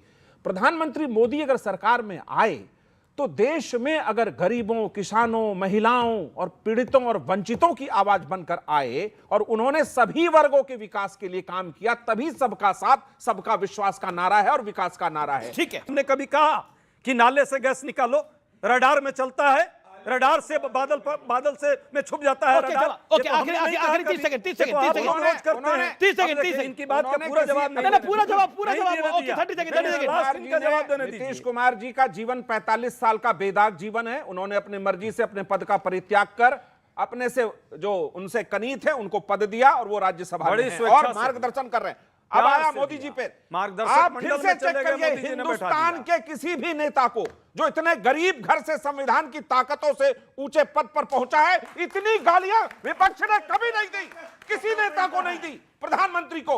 ये वाकई मोदी जी, विपक्ष जो मुझ पर मोदी पत्थर जी चलाता है, मैं आजकल उससे तौलते सीढ़ियां हैं, बना लिया करता हूं। तौलते हैं आजकल, ऐसे तौलने का काम ठीक है, चलिए आप दोनों का शुक्रिया। आप दोनों आइए, आप दोनों का धन्यवाद, आप दोनों का धन्यवाद। इधर आइए please, thank you so much, बहुत बहुत धन्यवाद सारे मेहमानों के लिए, जोरदार तालियां।